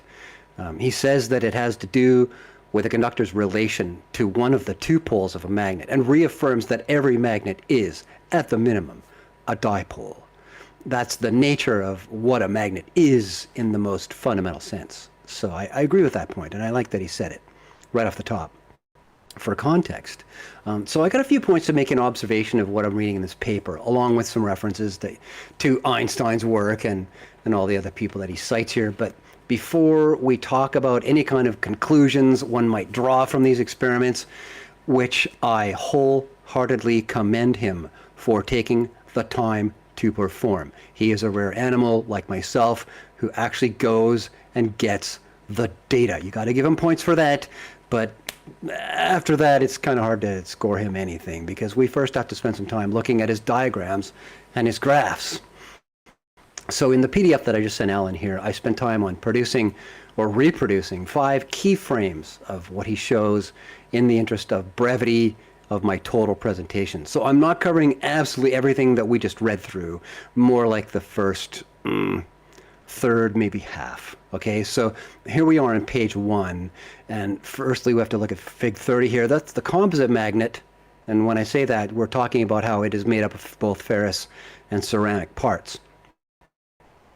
And the pulleys on the right are drawn as rectangles, and they are also annular in shape, as he cites, and so is the aluminum disc. But for some reason, he draws the disc as an ellipse, even after fully quantifying its diameter and its thickness, just like he did for the rest of the parts. It's just weird. And then on the far right, you can see that he draws the smaller diameter shaft as a single line, which is, I don't know. Anyways, but the bigger issue here is that after reviewing another paper that he published, and I'm guessing it was right after he put out this book, he put out, I guess, an updated version of what's here in this book. I found that he spotted the problem of putting the aluminum disc on the right side of the magnet in this build here, in close proximity to the metallic pulley wheels. So in his subsequent paper that I found, the disc is properly mounted on the left side of the magnet in order to isolate it. So he's also drawn these two pulley wheels as identical in their outside diameter. And dimes to dollars, I'm thinking the pulley wheel that attaches to the 47 millimeter shaft also has a larger outside diameter than the other pulley wheel. That's just my instinct telling me that. That's just mechanical common sense. You know. So moving on, he labels 2 points in the top left as A and B. But he never describes what they are. If you remember, we went through all this description early in what we just read, and he does not cover what those A and B actually are. I'm guessing that that's part of the circuit path that he created far later on in the paper. So anyways, by all means, head over to page 2, Alan, and you'll see that I've redrawn that figure also to physical scale. So you can actually see what's physically going on, that those are the diameters on the top and those are the widths or lengths on the bottom, and that there's the adjustable distance between the disc and the magnet, etc., etc. That is how he should have diagrammed it. So that's page 2. So let's move on to page 3. So we're looking at figure 31 now, and again, the shaft is depicted as a single line. And at least this time he does draw the pulley wheels as differing in diameter. That's good. But he doesn't draw the second shaft diameter, which directly relates to the inside diameter of the solenoid. So let's bug over to page 4, and you can see what I did about that. And you see how incomplete his drawing actually is. I also show that he's got that 12 kilo ohm resistor going to, quote, earth. He doesn't at all clarify what he means by earth. I mean, it could be his domestic power grid earth wire coming out of the wall. It could be a 6-foot-long copper spike driven into the ground outside of his house. And even then, we would have to ask the question, is there any interference going on with his own house ground, which is also a spike driven into the ground outside of his house to assist with the grid power distribution? So in that case, I would hope that he would also describe how the wire going to it is fastened to it, whether it's bolted or perhaps soldered or welded, as I always strongly advocate, especially when working with such relatively low voltages. So if he decided to go full Eric Dollard, his earth would be made up of a 30,000-gallon water tank buried deep underground, but it sounds like he didn't go that far. So anyways, I've also quantified the amount of power going through that solenoid. Those are the numbers and figures on top of it when it's turned on. And that's DC. So when it's on 100% of the time. And that's why that coil heats up so badly during his experimentation. I mean, we're looking at nearly 70 watts. And this is a very easily solved problem, and I'm surprised he didn't mention it as an easy solution, where you simply take single measurements as soon as you power up the solenoid and spin it or do whatever, and duty cycle your operations of measurement, where you just turn the coil off again for, say, 5 minutes before turning it back on and taking another measurement. You know, it takes more time, but at least you get more consistency in your figures, in the values that you're graphing. And that's what this is all about. It's about the results. So method is everything. Hi, ZD. Yes, that's my star kitty who's rescued from the clutches of the veterinarian death. Yes, she's doing much better, gang. Okay, to the data figures. Onto page 5, Alan, with figure 32. Where do I begin with this? I added a couple lines there and a circle on the right. Some may see many of the points I'm about to make as insignificant. However, some of them contribute to this graph being quite non-intuitive. Graphs are supposed to impart clear information to the reader. The lack of coherent technique, like what is displayed here, serves to greatly hinder comprehension. I just want to slap the guy. Why does his legend show little boxes around the icons when the boxes are not on the graph itself? Why does he not match the data point heights on the graph with the list order in his legend? You know what I mean? That the circles go way up high, but they're in the middle in the legend. You know what I mean? It's okay, so again, you might see this as insignificant, but all of these add up to something far less easily digested and comprehended in the end, which is the main purpose of putting together the presentation of his data. Okay, if all of the magnet-only data points are 0 across the bottom, why does he include yet another 0 data point outside the graph? I have a hard time avoiding complete dismissal of his entire work when I see this kind of incoherence in production. This is a, quote, scientific paper, after all, and I thought that there might be some kind of standard when it comes down to brass tacks. Silly me.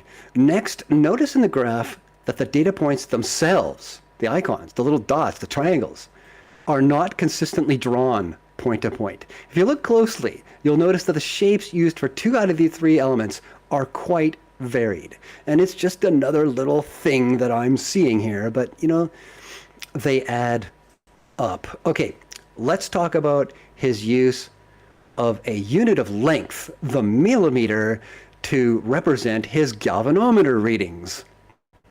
A galvanometer is primarily used to measure current flow in either direction, which is why he was talking about V positive and V negative. And it's usually in the order of microamps, which are millionths of a single amp.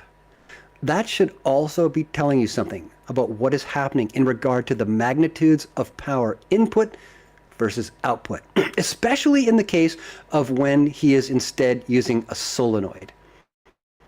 But the bigger issue is that he mentions how we can convert microamps from his millimeters using a factor of 0.066 microamps per millimeter. Yeah, thanks, Guy. That's pretty lazy, if you ask me. So let's bug on down to page 6, and you can see how I've redrawn this and the previous graph. But we'll get to that too. This is, again, redrawn where his millimeters on the Y are now changed to microamps. So 1,000 millimeters is 66 microamps. And instead of using a legend, which requires one to constantly look back and forth at the data and away from the data and back to the data, and I've just placed the labels right on the graph, seeing as there's more than enough space to comfortably do so. No legend required, and in the end, it's easier to grasp the information that is presented. So on to page 7, he then pops out figure 33. Again, with the boxes and the boxes. But he goes one farther off the deep end. He changes the icons for all 3 values from one graph to the next. Graph 1, downward pointing triangle, circle, and square. Graph 2, upward triangle, downward triangle, and circle, no square. His X and Y scales are also different one graph to the next, like I pointed out before, 1,000, 2,000, 3,000, 4,000 on the Y, and the RPM only goes to 1,000 on the X. Now, these are the values. So how non-intuitive can you get when you're making a comparison of magnet data to solenoid data? To quote Bruce McGuire, "What's with this goofball? I mean, we're approaching near Sartanian levels of goofery here." Anyways, we will also see in the graphs to come that he is quite able to use color. Yet he doesn't do anything of the sort with these first 2 graphs. So I did. On to page 8, Alan. Data from the magnet measurements are left in the grayscale, and the solenoid-related values are now colored and also use the same shapes as the magnet graph. As well, we're looking at both sets of values on the same X and Y scales. Woo! That is something one cannot possibly see in your head when you're looking at the original figures of 32 and 33. It's like, come on. Is that the image you guys were really having in your head when you were you were reading through the paper? Like, oh, so much. Oh, no, not even close. So anyway, speaking of color, let's also cover figure 34 and highlight some more goofery on page 9. Actually, no, wait. Just before we leave here, I did him the favor when he said that we're getting 10% of the power, lolly, la. No, actually, you aren't. When we're comparing disk and magnet versus disk and solenoid at 1,000 RPM in this, you can see the 2 values are 220 microamps and 28.38 microamps. The second being 12.9% of the first. And in the case of spinning the disk only in both of them, it's 130 versus 13, which is 10%. You can just barely see it. If you want to zoom in there a bit to show the crowd, Alan, that'd be cool. Right around 1,000 and 0 microamps. Yeah, where your cursor is, just zoom in there. See, there they are, 12.9 and 10%. Yeah, there's some meat for you. Real figure, real relationship, quantified in the same graph. Isn't that cool? So high tech. Okay, so on to page 9. Man, it's incredible. Sorry to interrupt you. It's incredible how much a good graph will make a difference, dude. Now all that data we looked at makes a lot more sense, and you can see the significance and the difference between the physical magnet and the solenoid. Man, that's insane. Yeah. Like totally lazy. When you say this guy was just like wasting our time showing those crappy graphs. Yeah, it's unfortunate. Yes. So that's what it's about, guys. That's what it's about. Okay, on to Fig 34. Okay. More goofery. Again, the legend is just messed up. He's got 4 colored icons, and the 5th one is a white box in a box in a box. And then he lists them in opposite orders of magnitude of the values on the graph.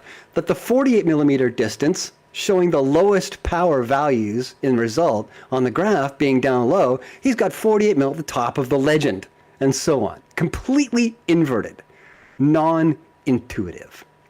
Now, when one has a bunch of data where all the points here are intermixed to the degree where they're on top of each other, like this, it's a mess. One solution should instantly come to mind. Don't use big fat icons for the data points. Instead, just draw connecting lines, something he seems unable to do in any of his graphing efforts. On to page 10. To the rescue there, Alan. I can't wait to see how you fix this. I'm so excited. You can see my version. What do you know? Oh, no way. What do you know? Plain lines. Oh, my God. Okay. Yeah, so way to go there, Kelly. Looking good, buddy. Like a dog's breakfast in comparison. Jeez. So anyways, this is also a part in the explanations where we should be seeing more space gradually between 0.8 and then 816 and then 1624 and then 24.48 and then 48 to the 0 line. There should be more space in between them as we approach 1,000, proportionately, that there should be a little space between 0 and 8 and the maximum space between 24 and 48, and non-linearly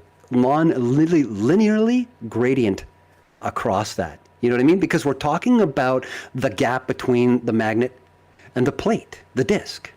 In the same way that when you bring 2 magnets physically together, one north and one south facing each other, there's an attraction, and the closer that they are, non-linear, the attraction goes to the ceiling.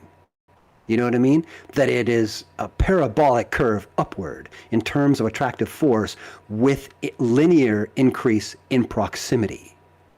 This spacing should reflect that, and it doesn't. And it's because of the crappy physical setup that he was measuring, all the brushes and the heat and the resistances and the big red hot coil, and you know what I mean? Just wow. And he's applauding himself for the entire presentation about how far he went and all the things he did nobody else did up till now. It's like, geez, buddy. Well, here's your trophy. Okay, thanks. Now go sit down. Let the big people talk. Okay, so without going into the additional factors, we should deal with the assertions that are being made in this section. He's talking about the orientations of the conductors that are connected to the spinning parts and how they're affected by the, quote, lines of force, detailed in subsequent diagrams. I'd like to address the overall geometry of the scenario and how different this is from any kind of situation where we're actually trying to convert mechanical spin to electrical force, which is both able to be harvested and amounts to something worthy of such an attempt in the first place. He mentions quite early in his explanations that he's taking measurements on the order of a single thousandth of a volt while using his magnet setup. All of the graphs we've covered here show that the solenoid yielded lower values all around even than that. In the end, we're looking at maximum output power levels on the order of, at best, 1.6 millivolts at 1/4 of a thousandth of an amp. which equates to 4/10 of a millionth of a single watt. That is 0.0000004 watts. Yet, when using the solenoid to produce an output power lower than that figure, he's spending nearly 70 watts on producing the B field alone. Forget about what he's also spending on producing thousands of RPM of mechanical spin. You know what I'm saying? That the coefficient of efficiency could not be smaller. Could not be. So I don't even know why we're looking at all of this phenomenon, because it's really not what they think it is. Okay, this is because of the orientation of one to the other, both spinning on the polar axis, the disk and the magnet. This tells you that the prime method of magneto-electric generation uses a scenario where the spinning disk, in this case, would be 90 degrees away, so that it cuts the lines of force, quote, produced by the magnet or solenoid rather.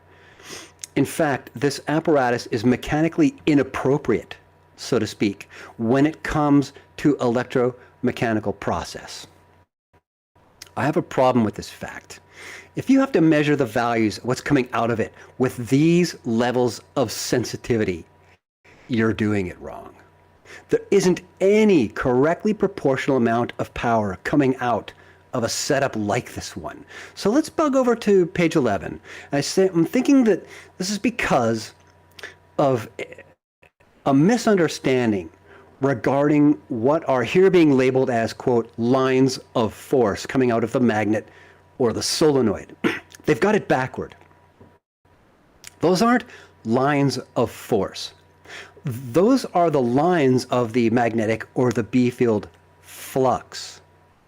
And in correctly diagramming them as such, one must make sure to preserve the relationship between the density gradient of those very lines. The closer together the lines, the stronger the force you're going to measure. Just like I'm talking about when the magnets are brought closer together. This is the entirely non-linear relationship which this guy, Kelly, has failed to establish with his data set in figure 34, like we were talking about before, where I just showed the lines 0 to 8 to 16 to 24 to 48, and that they are not proportionally farther apart. That's just total failure in representation of the data in terms of Gauss strength, attenuation with distance. What we see in the case of the only spinning the magnet is that nothing changes in real space regarding the gradient I'm outlining here. And that is why we measure nothing coming out in this case. And why do we measure nearly nothing in both of the other two cases?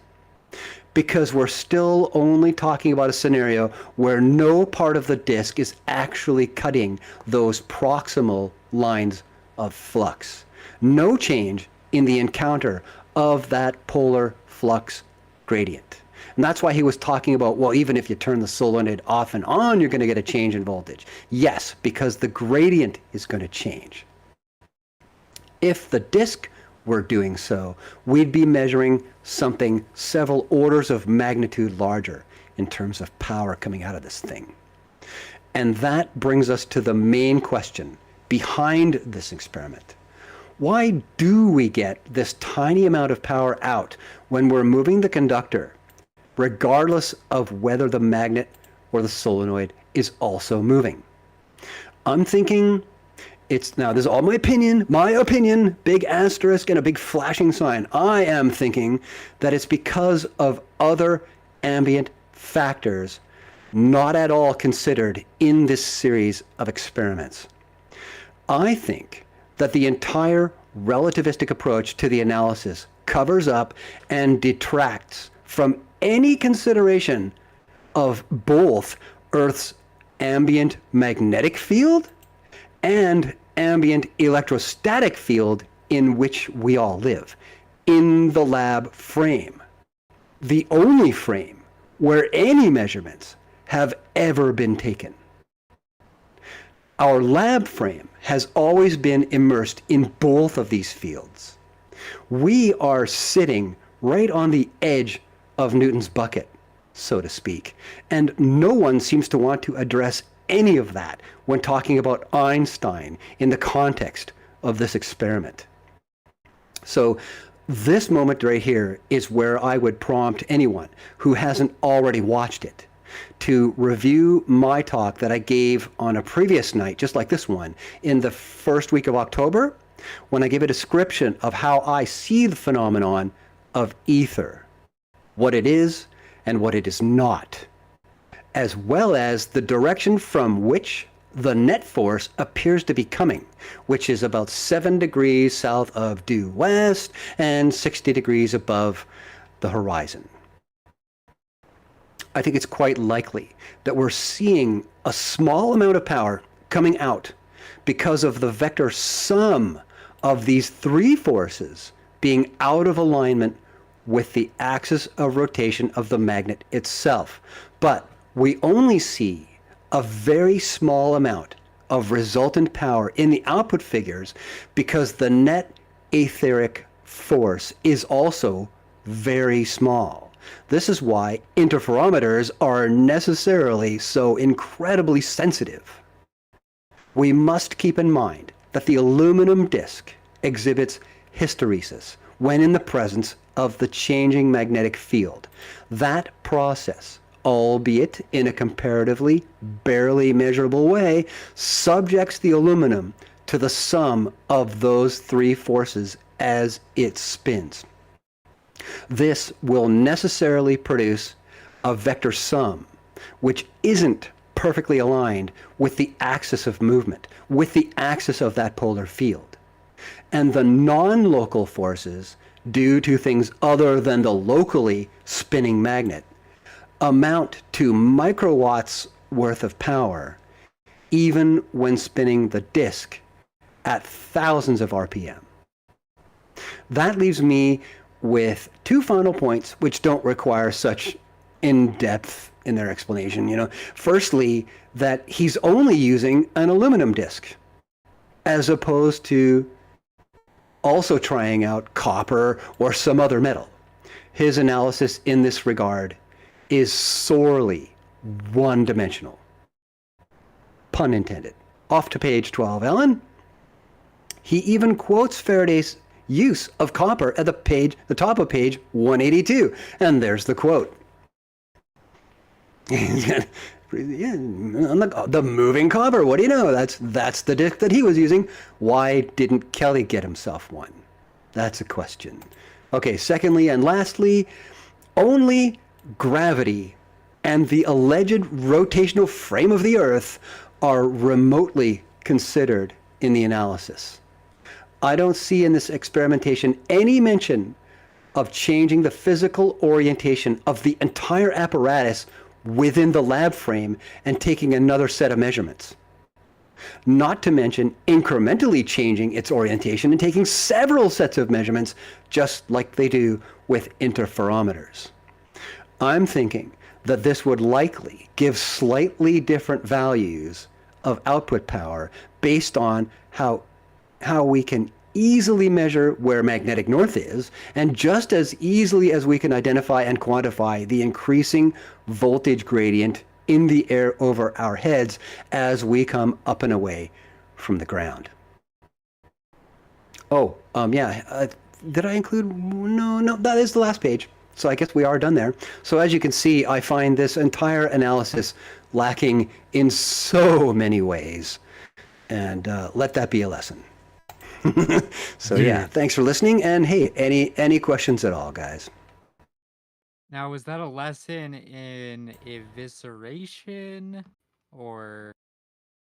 Oh, it was a masterclass in evisceration and analysis. That's for sure. Yes, peer review. You might call it that. Yeah, sure. I'll be honest, when you mentioned the cat coming into the room, I thought you were going to go full McToon and just drop the ball and have to leave the whole. So thanks for not doing that. That was an awesome breakdown. That is the least I could do. Thanks, Alan. Yeah, that was great, Stonegi. And I'm just wondering, Alan G, if it would be too much trouble to make available that video that Stonegi spoke about a few minutes ago? Oh, Oh absolutely. yeah, it's up on his Space Audits YouTube channel. Yep. It's another reading night, Pull- around the 1st of October, 3rd of Pull- October, somewhere in Pull it between up right there. now. I think it was on after a gala of Prezi, honestly. Yep, sounds like it. Yeah. Let's see, I'll get you that link, Lily. Thank you so much. Yep.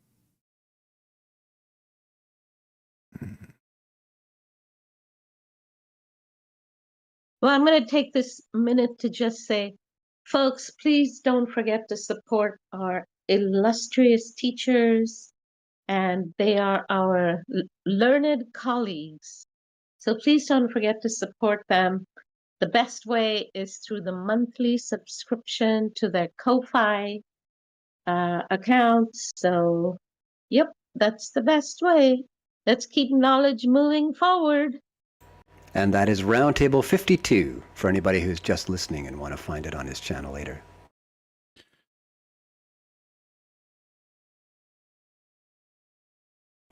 So any clarifications needed from the for the audience there? I think it's great that you fixed all of those graphs and made them, basically legible, that we can now read them and understand what's going on. So not a question, but just a kudos. Thank you for that. My pleasure. Dude, it kind of bums me out that Kelly went through all that trouble to do the experiment and then just didn't do the, the graphs. He was like, I don't care. That's crazy. But thanks for taking care of that. All right. Well, that concludes our research and reading night for Thursday. But speaking of graphs and making corrections to them, Lily, weren't you saying that you were running low on energy the other day and you needed something to put a little pep in your step? What happened there? You seem a lot more peppier today. Yeah, well, last Tuesday I drank coffee and then I was kind of just stuck in this French accent all day. And I'm sorry, I had to cut out because I had relatives and they were making fun of my French accent and they kept telling me that I was doing the wrong accent. So yeah, sorry about last Tuesday. But yeah, coffee is really nature's best energy, cup of energy, let's call it that. And oh, I wanted to tell you guys the latest testimonial of brush-tail coffee, because all kinds of anomalous things happen to me when I drink brush-tail coffee. Well, what happened yesterday was that, I don't know if you remember, I mentioned this neighbor of mine, and I started drinking brush-tail coffee, and he went from ignoring me before I discovered brush-tail coffee, and then after I started drinking brush-tail coffee, like he became suddenly very attentive. Anyway, long story short, yesterday he begged me to go somewhere with him to a store, so I was like, okay. And so I went to the store with him. Turns out it was a jewelry store, and he wanted to buy me like a ring or something, and I said, no, I don't want you to buy me anything. I just don't feel comfortable. And so he was insisting. And then the shopkeeper, he said, oh, are you getting engaged? Oh, you make a lovely couple. Meanwhile, he's only my neighbor. We're not a couple. And then the shopkeeper insisted on giving us a 2-carat diamond ring and a necklace, a diamond necklace to go with it. And he and I, my neighbor and I, had just drunk some brush-tail coffee at my house. And then now we have this fellow that owns this jewelry shop in our neighborhood, and he wanted to give us diamonds. I mean, I don't know, brush-tail coffee is having some interesting effects in my life. I mean, I saw those ETs a couple of weeks ago. It's crazy, Alan G. Anyways, folks, try out brush-tail coffee. If nothing else, you won't ever be bored because every day is a new adventure with brush-tail coffee. So get your brush-tail coffee, and please don't forget to support our teachers, our learned colleagues. Thank you. What a great testimonial. Thanks, Lily. That's why you are the ambassadoress of Flat Earth. I'm honest. It sounds like you're putting DMT in the coffee. So you might want to clarify that you're not putting DMT. There may or may not be DMT in the coffee. We cannot confirm nor deny. We have a disclaimer on the bag about the Yeah, I about think that. he's on to something. Maybe these coffee varieties are the type that just make a bunch of natural DMT in the brain. Who knows? I don't know. I think you're on to something there, Mr. Nice. All right. Well, that concludes the research and reading night. Tomorrow night will be Flat Earth Fridays, episode 121. Make sure you check us out for that. And then this coming Tuesday... It should be commencing sometime Sunday morning. Yeah. Hopefully there's no delays this Friday and it gets started on time. And Tuesday, I'll be doing a presentation on Aries failure. There's been a lot of talk of that recently, so we're going to do a full rendition and break it down for the boys and go over various counter arguments that have been put forward to provide a solution to Aries failure.